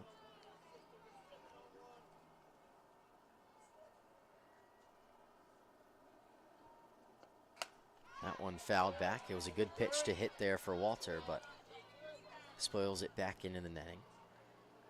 Atkins, 16 appearances, has made 5 starts, this being her 6th. 6.12 ERA, 2-4 record. This pitch just above 42 innings on the year. Here's the 2-2 pitch to Walter. Catches the inside edge. Froze Walter in the box. 8, and that will be out number 1 here in the bottom of the 1st. Good start for Atkins in the circle, but it'll be Jessica Strickland to step to the plate now.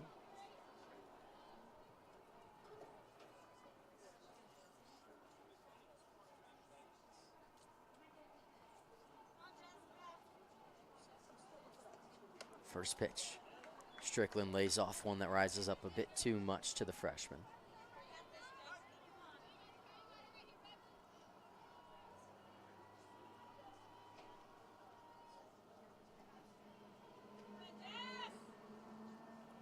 1-0. Off speed.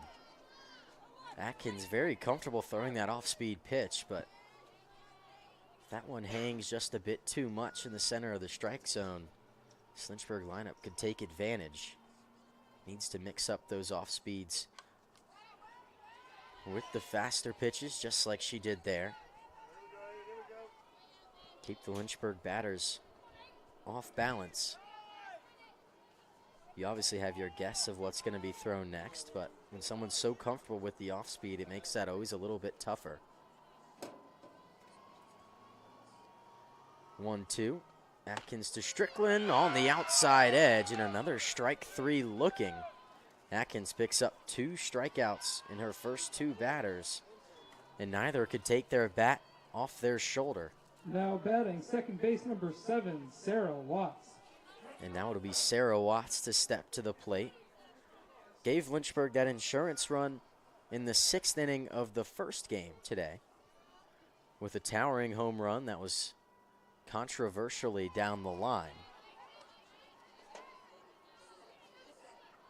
A very close play to make, and obviously no review here in Division III softball, so initial call stands, but either way, Lynchburg was able to hold on to that 2-run lead, so it might not have mattered regardless of if that ball had left the park or not.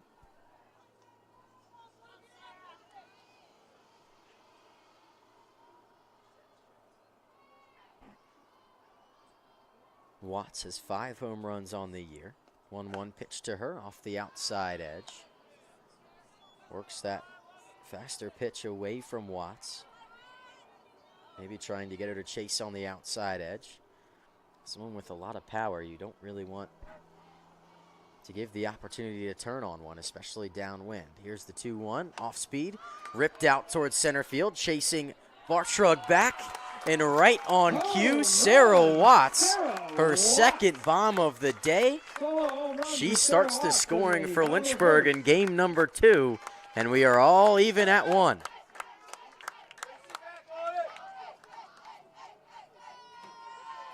That ball was cranked out towards center. Another one hit right back towards that flagpole in center field.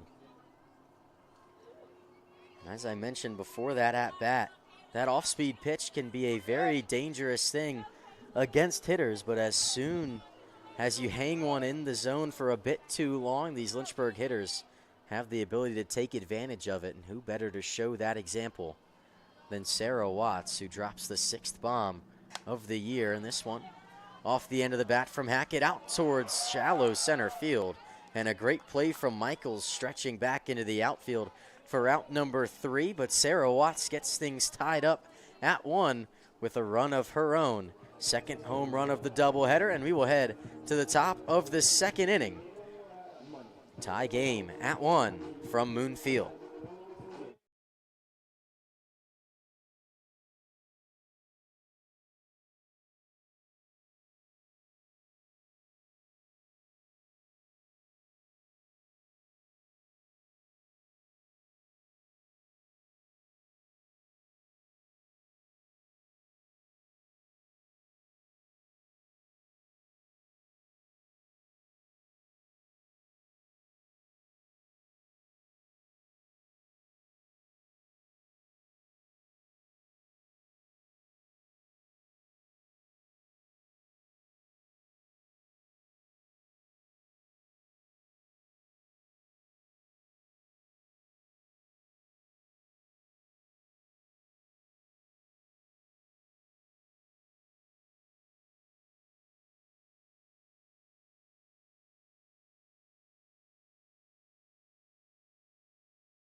Welcome back to Moon Field, 1-1 game.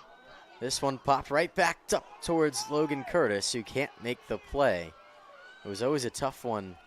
Pitcher trying to field her position well, but maybe would have been a little bit better off leaving that one for Watts to step up. And I think Lexi Powell stepping out, asking for maybe a little bit more communication than what we just saw. But either way, that'll be a leadoff base hit and a soft one at that for Kylie Atkins, giving herself a little bit of help in the circle. And now we'll see a pinch runner here.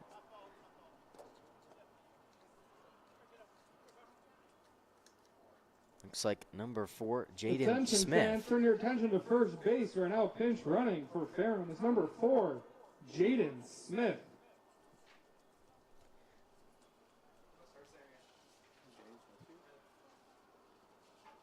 Jaden Smith from Burlington, North Carolina. Freshman.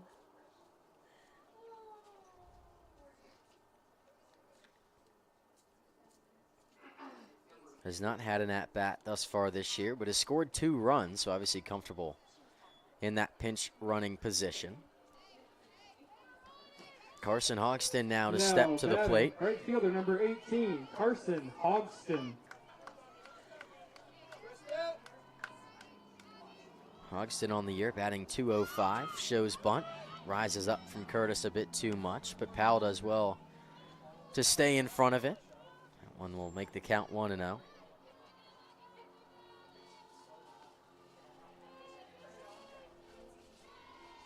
.1-0 from Curtis, shows bunt, and I think once again that kind of just had Curtis a little bit uncomfortable, and then an odd situation there. Powell had virtually no chance of getting that out at first base with Kylie Atkins standing on the bag. But the throw still went over towards Lockhart on that bag, and she actually did a great job to keep it in front of her. But either way, keep the runner in the back of your mind. And right now, I think the biggest thing facing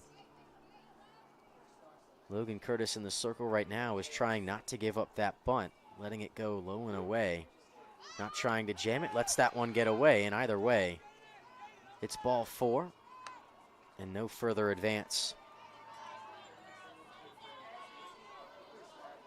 from Jaden Smith. Now batting, the catcher, number 17, Casey Kincaid. Casey Kincaid now an opportunity, a catcher in this contest, as we'll see another break.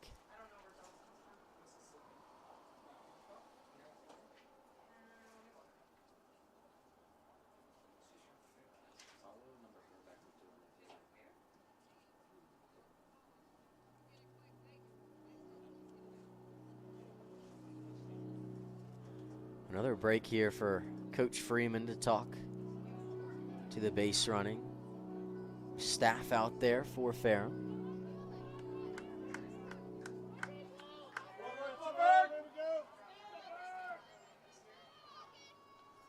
And now we're ready to restart this contest. A couple of early breaks, but no outs. Runners on first and second. Bunt laid down, and that one seemed to have hit the bat twice. Maybe it hit the foot of Casey Kincaid when she was trying to run away. But it was very close to hitting the bat laid down in fair territory.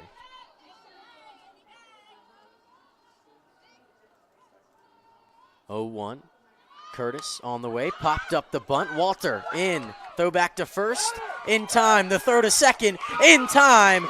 And it's a triple play on Moon Field. A base running error turns into an incredible triple play for the Hornets. And Lynchburg gets out of a no outs, 2 base running jam. And we will head to the bottom of the second inning with a 1-1 score here from Moon Field.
Now batting, designated Welcome player back, number 18, Lynchburg, Alex Virginia. Donardo. 1-1 game. Ferrum struck first in the first inning and then looked like they had another great opportunity. Runners on first and second with no outs. And then a pop-up from Casey Kincaid on a bunt that Walter fielded, then threw on to first. And then back to second for the triple play, and here's an error in center field over the head of the center fielder. A mental error there from the center fielder. Now batting, left fielder number Bartrug 17, in that Alyssa situation. Teleyanqua. It was absolutely nailed from Alex DiNardo out towards left center field. And obviously DiNardo has the power to launch one out, and that one off the bat looked like it was getting all the way to the wall.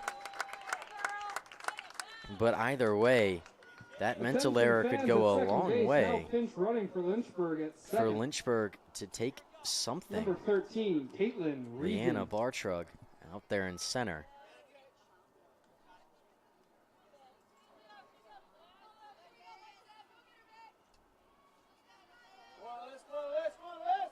As there's also a pinch runner out at second base, Caitlin Reagan. Freshman from Wake Forest, North Carolina. As Alyssa Teleyanqua steps to the plate.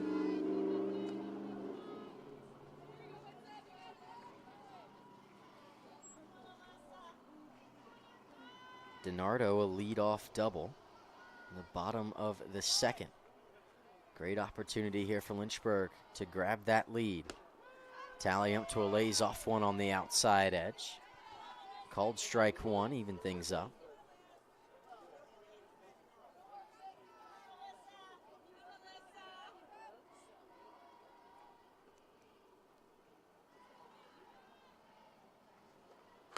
One off the outside edge again.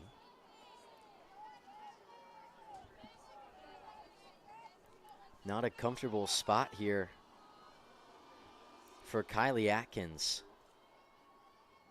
Runner in scoring position. You don't want to pitch to the inside part of the zone for Teleyanqua, but she lays down a bunt down the third baseline. The throw to first is in time. Good job there by Tresh at third base to throw it over to Moore at first.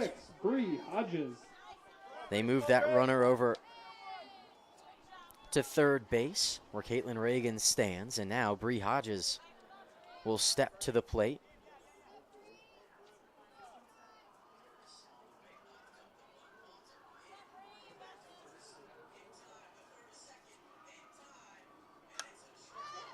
Here's one softly bloop center field, and that one's down for a base hit and an RBI for Bree Hodges as Caitlin Reagan comes across the score.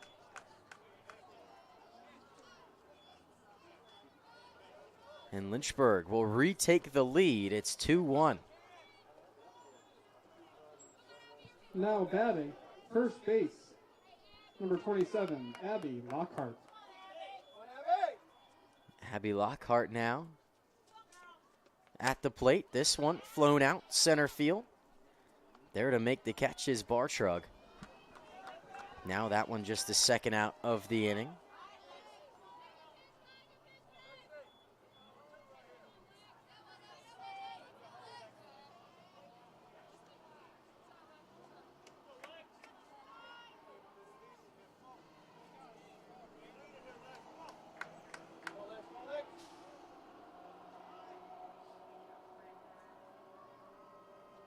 Now Lexi Powell, end of the bat, flies one out, right field, moving in Hogston, who makes the catch for out number 3. But Lynchburg scratches one across. Bree Hodges picks up an RBI, and they now lead by a score of 2-1. We will head to the top of the third inning. Ferrum threatened in the first two. We'll see if they can continue that success when we return on LHSN.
Number 15, Leanna Bartug.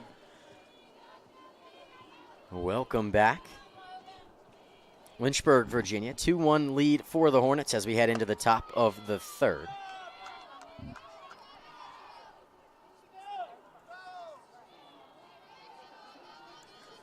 Leading off things for the Panthers, Leanna Bartrug. Getting her first plate appearance of game number 2. Coming into this afternoon, Bartrug, 4th on the team in batting average among those qualifying. Right at 250. As that one misses inside. Has started all 22 games now thus far this season for the Panthers. It has 12 hits in 48 at-bats. This one grounded towards Strickland, takes it off the second hop and smoothly throws it over to Lockhart at first for out number 1 in the top of the third inning.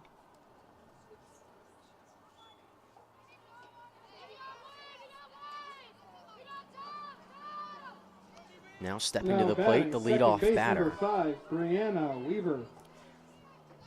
The top of the order, Brianna Weaver led things off with a single in the first.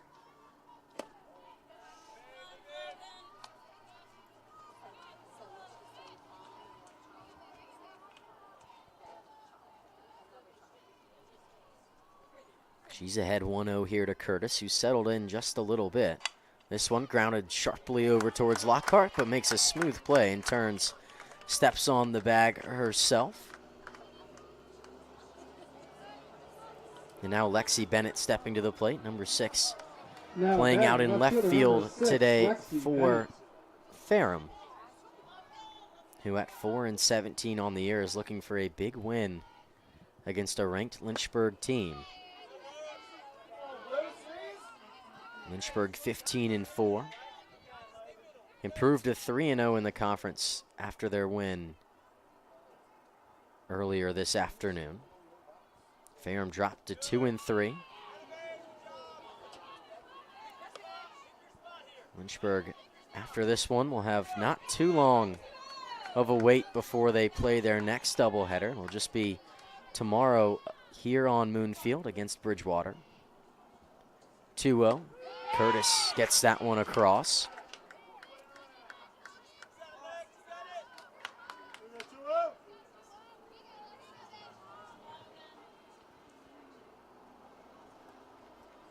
Now here's the 2-1. Off speed and fouls that one off. Keeping Lexi Bennett off balance was Logan Curtis.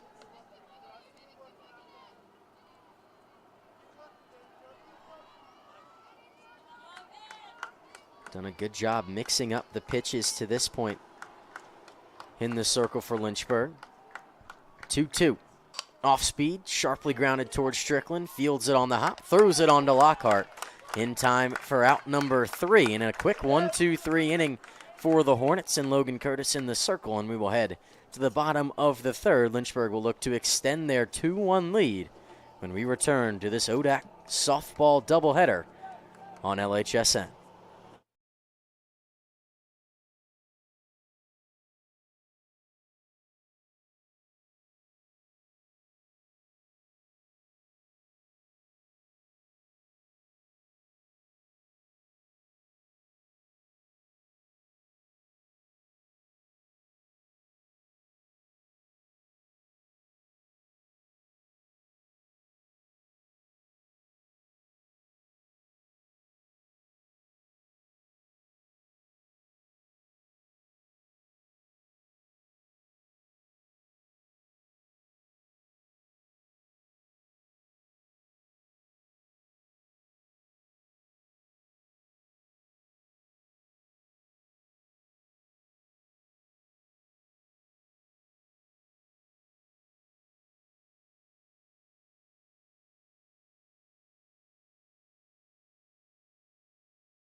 Welcome back, Lynchburg, Virginia. Addison Walter to lead things off. Flies this one out to shallow right field, and moving in and making the catch is Hoxton out there in right field.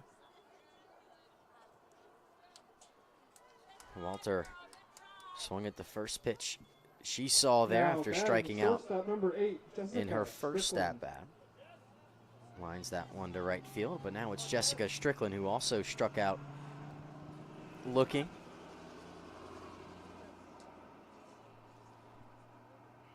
This one lobbed in there off speed out towards shallow right field, and moving back was the second baseman Weaver to make that catch.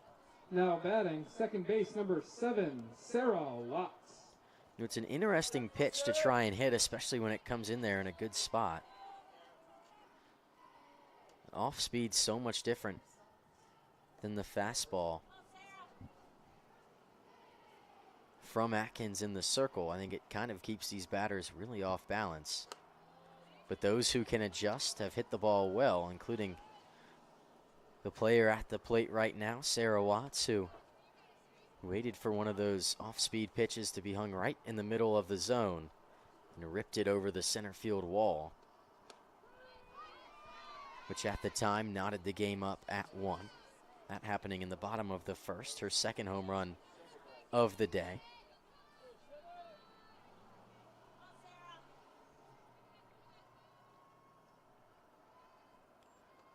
One pitch, catches the bottom part of the zone, and there, called strike 2. Atkins looking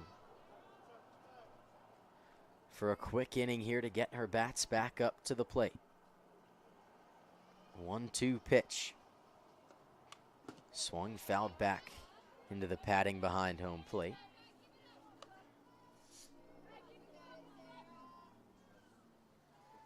Paddle here, Sam. Paddle.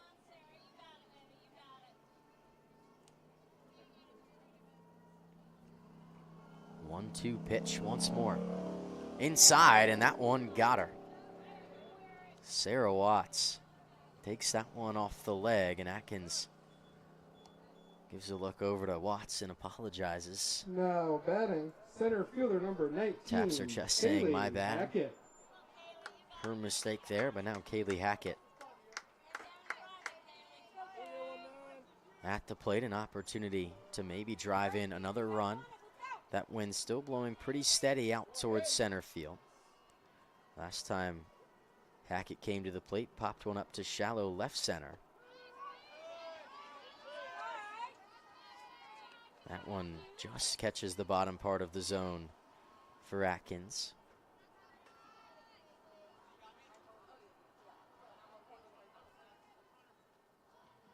0-1. That one.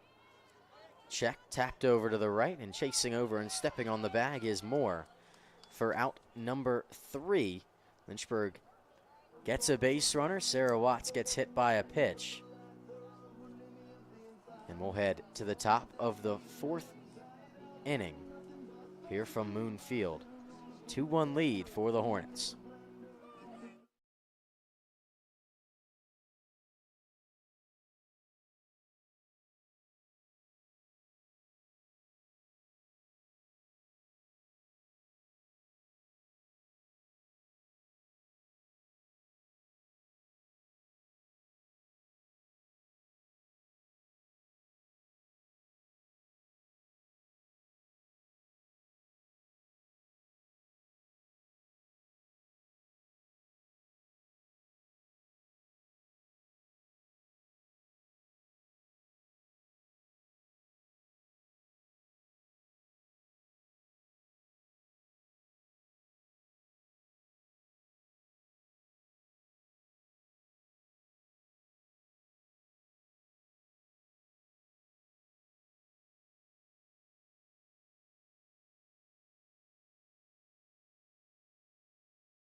Welcome back on LHSN. Brianna Michaels, an opportunity at the plate now to get things started for the Panthers.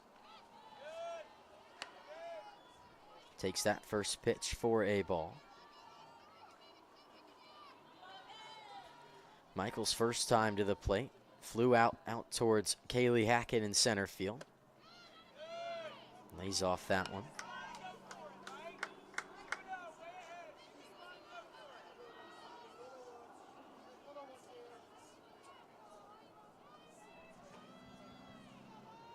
Two-0.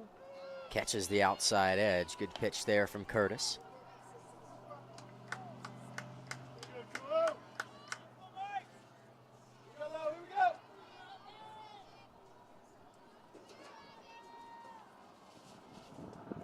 Two one in the dirt, gets away from Powell, but it doesn't end up harming. That one actually stays up on the little ledge that holds the padding behind home plate.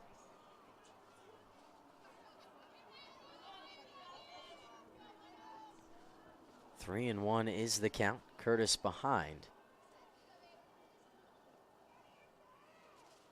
That one in there. Catches the outside corner of the zone, and it looked like the home plate umpire was ready to rip the phone book, but it was only strike two. And then he will get his opportunity as Curtis dots the outside edge in a called strike three. Michaels goes down looking. Maybe home plate umpire speaking that one into existence. As Curtis threw two of the exact same pitches into the exact same spot. As that one's cranked down the line, but foul. Macy Moore at the plate.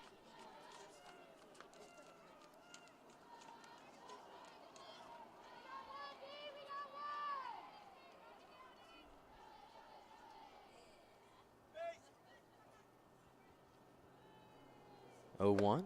Check swing on a pitch that catches the top of the zone there. Moore laid off of it, maybe thinking that it was going to miss, or maybe just not the pitch for her to hit. Either way, she's behind 0-2 to Curtis. Here's that pitch home, bounces in the dirt.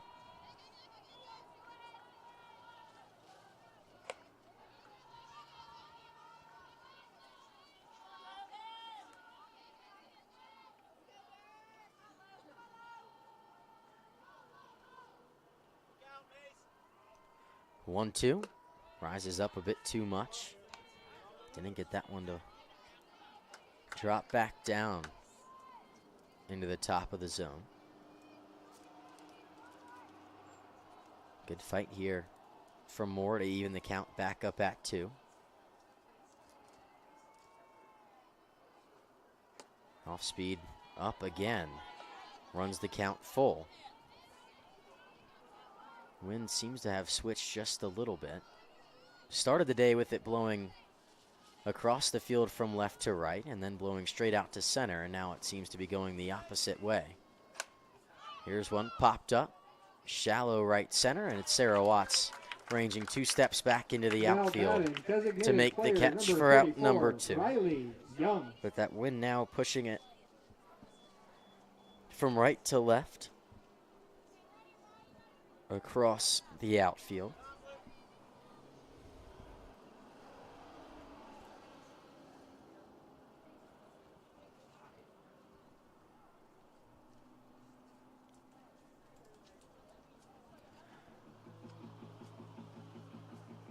As head coach Freeman take the opportunity to have a brief discussion with Riley Young, the designated player this afternoon. Singled in the first, picked up the only RBI of the contest for Ferrum.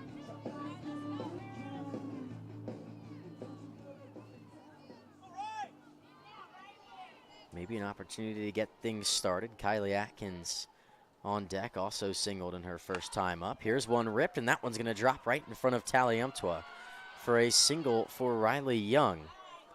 She'll start today out 2 for 2, and an opportunity now for Kylie Atkins to maybe drive in a run for herself.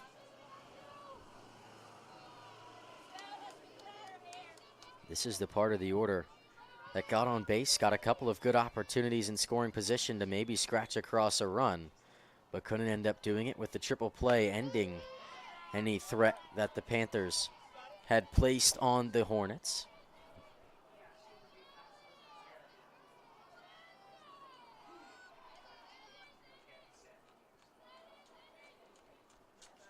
Oh, 1 pitch in the dirt, nearly gets away from Powell, but home plate umpire takes it off the shin. Stays right where it is. Keeps Young from advancing, but at this point, that run is very important, so good there on Powell to stay with it.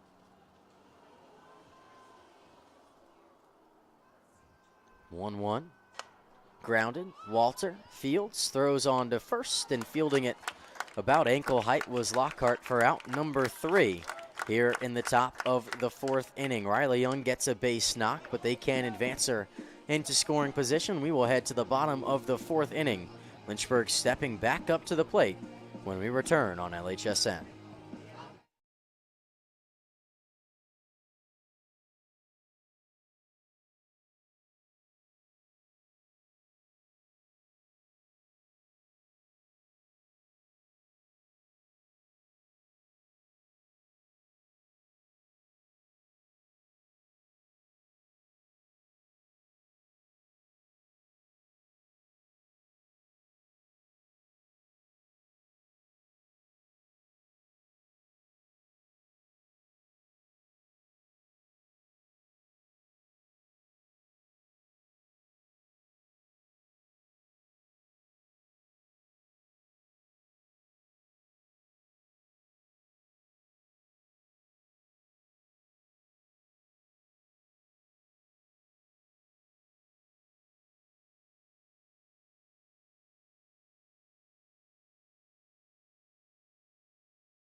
Welcome back on LHSN. Alex DiNardo to lead things off here in the bottom of the 4th inning. 2-1 lead for the Hornets as we head closer to the completion of this doubleheader. Kylie Atkins still out there for the Panthers. Has actually done a really good job in the circle. Both her and Thomas from game 1 have actually pitched very well and put Lynchburg in some tough spots. They just have not been able to find that string of base hits that they need to give themselves a little bit of a lead with some cushion.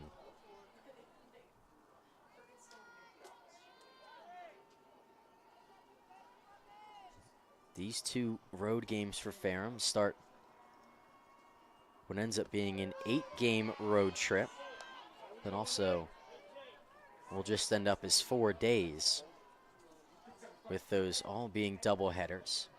After this, next Tuesday they'll travel to Roanoke and then Bridgewater on Saturday before playing EMU on Sunday. Here's one lifted left field, foul territory, and that one had the distance to maybe catch the top of the wall, but that one, no question whether it was foul or fair. Always nice when you have that Bridgewater EMU games on the road. It's always nice to get that draw where you can play them on back-to-back days. Obviously those schools being nearly in each other's backyards. Off speed, DiNardo rips it. It's dropping in front of the left fielder, and it does. Lexi Bennett not able to pick that one before it hit the earth. And Alex DiNardo Now batting, picks up a single. left fielder number 17, Alyssa Taliamtua. Improves on her first at-bat in which she doubled against the outfield fence in center field. as Alyssa Taliemtua will step up to the plate, laid down a sacrifice bunt in her first appearance in that left-handed batter's box. First pitch from Atkins, bunt shown, laid down. Third baseman can't get it. Atkins fields, and no one is going to be able to make the throw.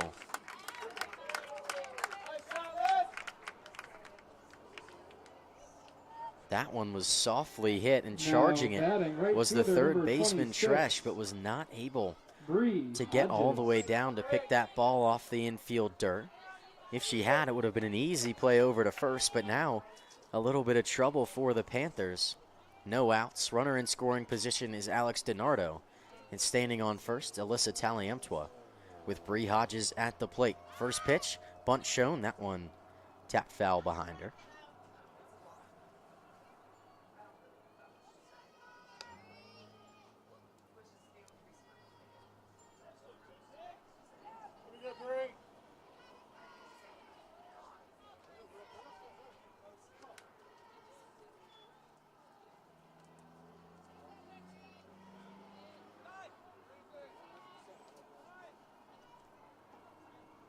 Oh, 1 pitch to Hodges. Off speed, inside corner, misses.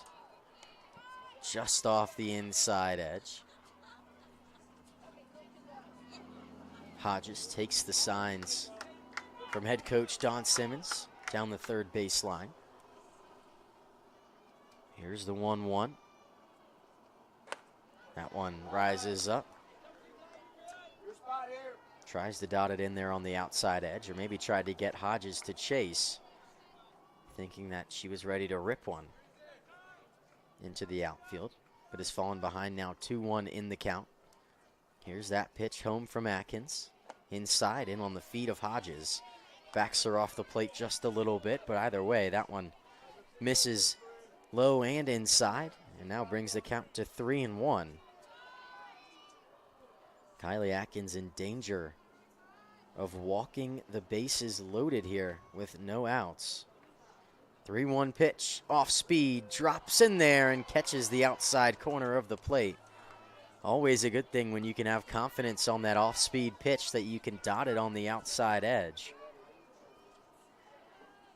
Seems very comfortable working it fast on those outside corners. Here's one ripped into right center field. That one's through for a base hit. Hodges is in at first, and then getting the stop sign at third was Alex DiNardo. Took a little bit of a hesitation coming off the bag at second. Maybe that's why she didn't get the wave around from third.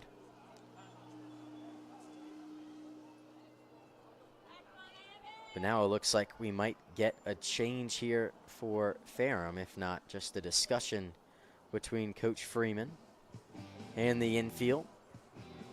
And with that, we'll take just a little bit of a break. We'll be right back. Bases loaded, no outs, bottom of the fourth inning. Lynchburg threatening.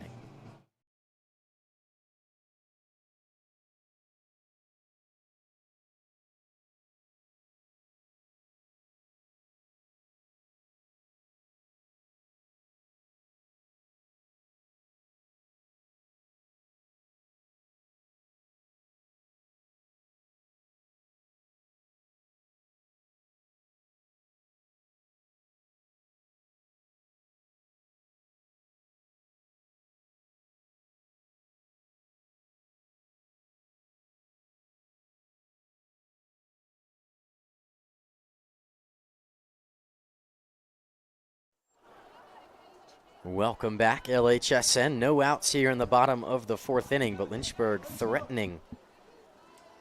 After that one got through from Bree Hodges, it's been 3 straight singles with the bases loaded, going station to station, and it'll be the job of Abby Lockhart at the plate with the opportunity of bases loaded. A chance to really blow this game open. 1-0 pitch. Lockhart off the outside edge, takes that one for ball 2.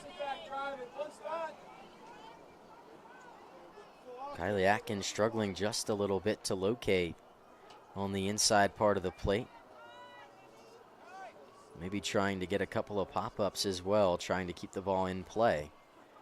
2-0, off speed, bounces onto the plate. Count moves to 3-0. And now Atkins really in danger of a walk with the bases loaded and walking in a run. Lockhart could be taking all the way. Pitch from Atkins in the dirt, and that's ball 4. And that will earn a run for Lynchburg as Alex DiNardo takes the trip from third base to home plate. And Lynchburg extends their lead. It's 3-1. Now batting, the catcher, number 10, Lexi Powell. As now Lexi Powell will step up to the plate. It And looks like we're fans, going to turn your get a attention to pinch first runner. Base, we're now pinch running for Lynchburg. This is number 33. Layla Leetzen. Layla Leetzen will step in to pinch run for Abby Lockhart at first base.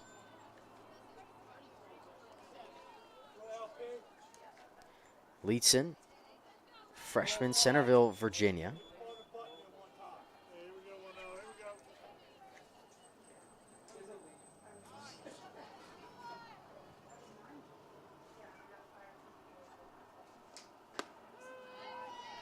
That one there to Powell catches the outside edge.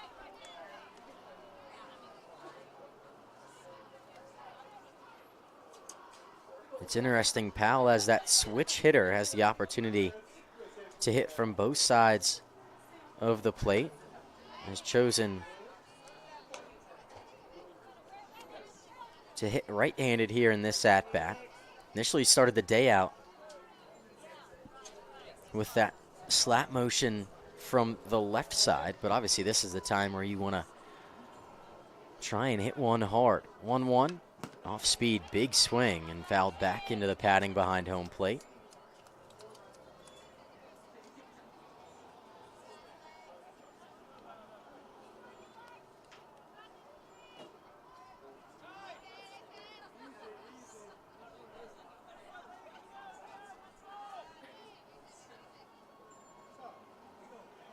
One-two pitch to Powell. That one fouled back, staying alive is Lexi Powell, just waiting for the one pitch that she can hit into play. Put pressure on this Ferrum defense.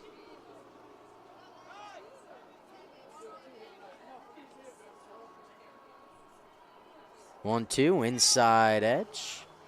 Powell has to get out of the way, crowding the plate. Evens the count up at 2. Infield in here for the Panthers. Obviously anticipating a play at home plate.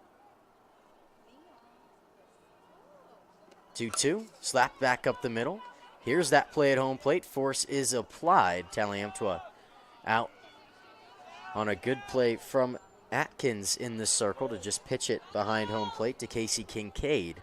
And that would be the second out of the inning. Now batting, third base number 3, Addison Walter. As now Addison Walter will step to the plate with the bases loaded.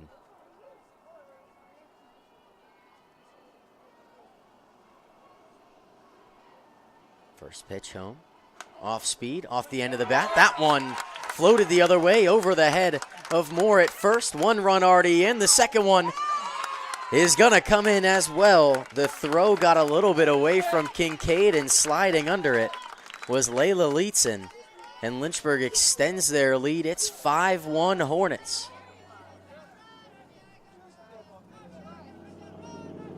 Now batting, shortstop number 8, Jessica Strickland. Addison Walter picks up 2 RBIs on that play there.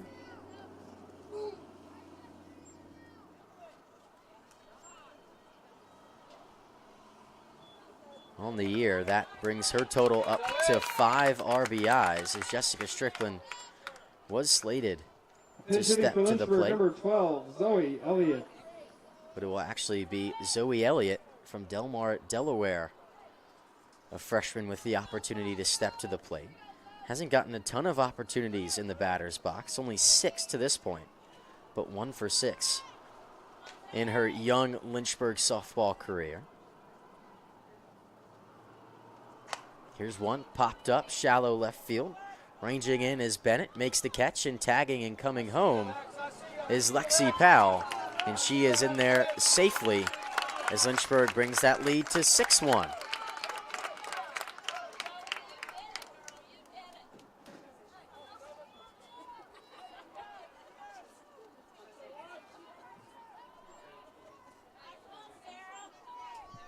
Sarah, find a hole somewhere, Sarah. And now Sarah Watts at the plate, only one runner on to this point. Addison Walter on third base. Now batting second base, number 7, Sarah Watts. 0-1 pitch to Watts.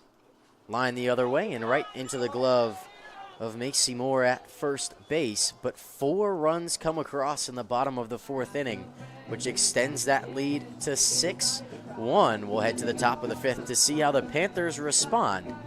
You are watching ODAC Softball on LHSN.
Welcome back on LHSN. Carson Hogston to the plate now for Ferrum after conceding 4 runs in the bottom of the 4th inning. Very big 3 outs to get here if you're Logan Curtis. You always want to bring your bats back up to the plate, especially when they're as hot as they have been, as that one fouled off back into the top of the netting. Ferrum thus far this year has played a number of ranked teams. Twice against CNU. 4 times against Pfeiffer. And then twice against Virginia Wesleyan. And now 2 times here in Lynchburg against the Hornets, who are ranked 25th. But to this point, they haven't been able to find a win in any of those ranked games. They might get another opportunity later in the season when they make the trip to Ashland, Virginia to take on Randolph-Macon. But otherwise, it's a very competitive ODAC. A couple of ranked teams, Virginia Wesleyan, Randolph-Macon. Randolph-Macon number 11, Virginia Wesleyan number 9, Lynchburg number 25. Maybe a little bit of a down year for a team that's always competitive in Roanoke. But who knows, maybe another team can step up and take a place in the top 3 or 4 of the Old Dominion Athletic Conference. Always want to have the opportunity to host one of those pods in the tournament, as Curtis dots the outside edge Now batting for strike catcher, 3 number and a 17, strikeout Casey looking for Carson Kincaid. Hogston. As Casey Kincaid steps up to the plate.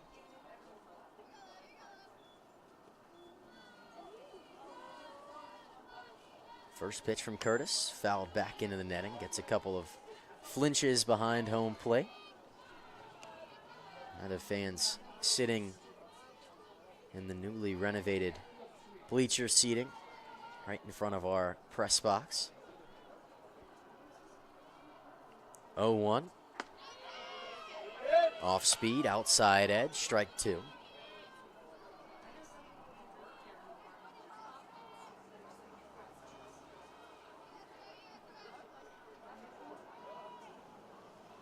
Oh-2, off speed, rises up on Curtis a bit too much. Powell did well to go up and get it.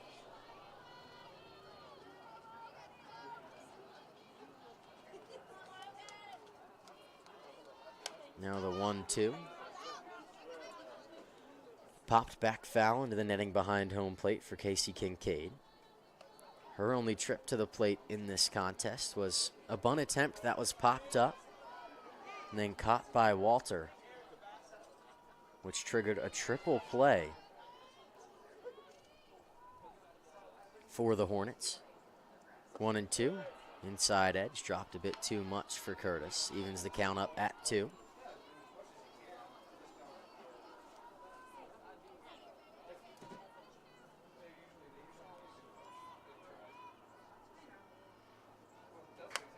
This one popped up, foul back, well out of play.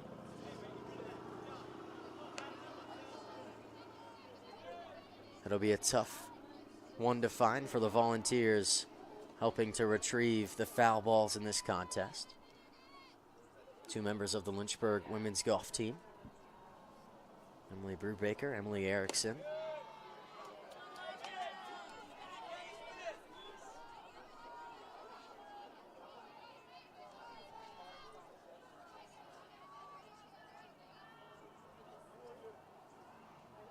Payoff pitch from Curtis, popped up in the air, ranging back, Strickland heels on the grass and makes the catch.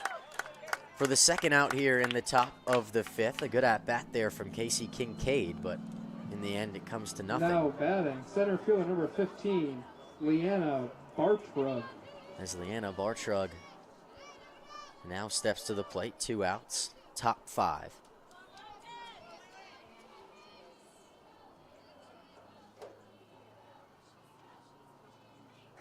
Swings through that one.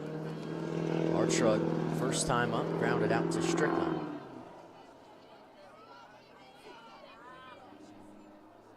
At short.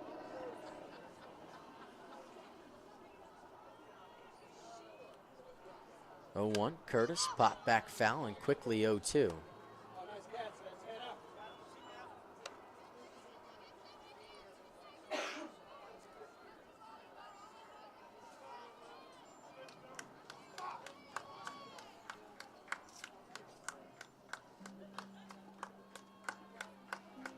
0-2 from Curtis. Swung on and missed, strike 3, in a quick 1-2-3 inning for Lynchburg. Will bring them to the bottom of the 5th, hold that lead at 6-1, and maybe a chance to extend it when we return to the bottom of the 5th inning. You are watching ODAC Softball on LHSN.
Welcome back on LHSN. Georgia Thompson stepping to the plate here to lead off the bottom of the fifth, a pinch hitter.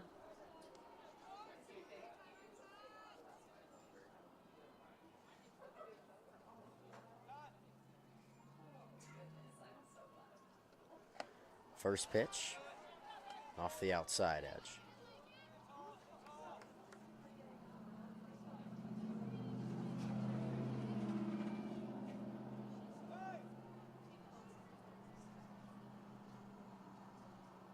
Morneau grounded back up the middle. Thompson has a seeing eye base hit. That one always looked like it was getting through. Now batting, designated player number 18, Alex DiNardo. Georgia Thompson, great job to take that one right back where it was pitched, and she'll pick up her fourth hit of the season, as Alex DiNardo now has an opportunity with a runner on base.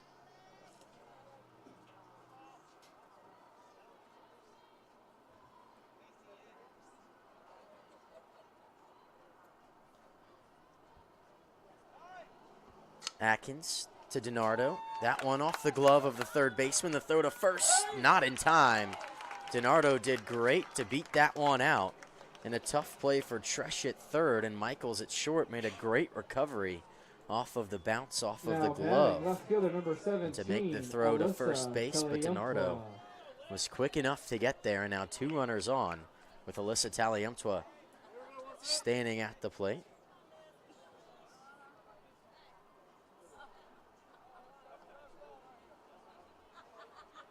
First pitch from Atkins. The Taliumtua rises up and misses.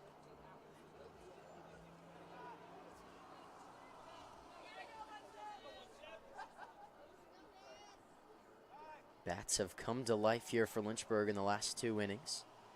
Taliumtua, 1-0, ripping high in the air. Left field, ranging back is the left fielder Bennett, who makes the catch for out number one, and then the slide in. Thompson gets into third safely, and also advancing into scoring position was Alex DiNardo. Good job there. Heads up base running by DiNardo now and Thompson to advance, tagging on that ball hit from Taliumtua. And now it's Bree Hodges stepping to the plate. Hodges on the day. Two singles. An RBI. That one gets away from the catcher behind home plate, but Thompson doesn't dance more than two steps off of the third base bag.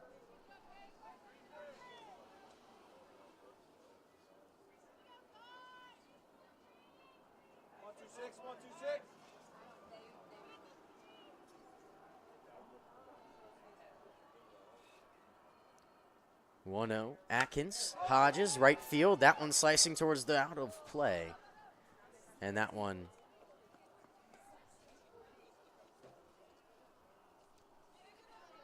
will just get foul. Hodges looked for a second like that one would drop in fair territory.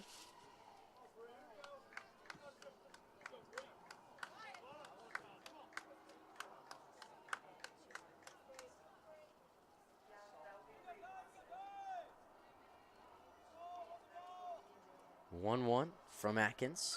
Lined up the middle. That one's through for a base hit and might score two. DiNardo gets the wave from around third. The throw cut off at the pitcher's circle.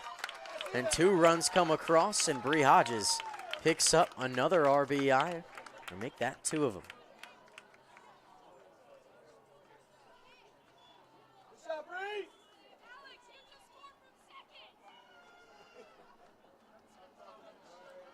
At the plate now for Lynchburg, Abby Lockhart. Now batting, first base number 27, Abby Lockhart. Lockhart on the day. Flew out and then walked. First pitch from Atkins to Lockhart. Popped up in the air, shallow right center. Ranging back is the second baseman, Weaver, who makes the catch for out number two.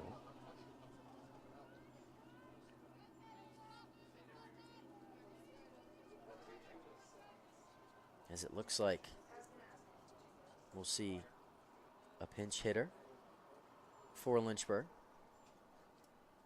If not, maybe a pinch runner.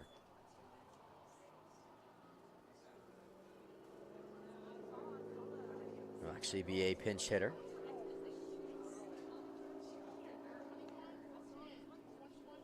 Looks like number 21. Pinch hitting for Lynchburg, number 21, Anna Grace Terrell.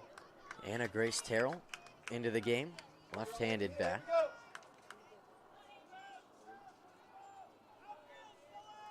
From Sherrills Ford, North Carolina. Hodges stands on second. First pitch to Terrell. Drops in there somehow. That one fell off the planet to catch the bottom of the strike zone.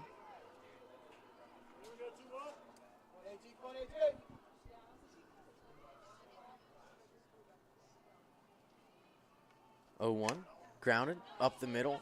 Could be a tough play for the shortstop, and the play is not made. Here's a play at home.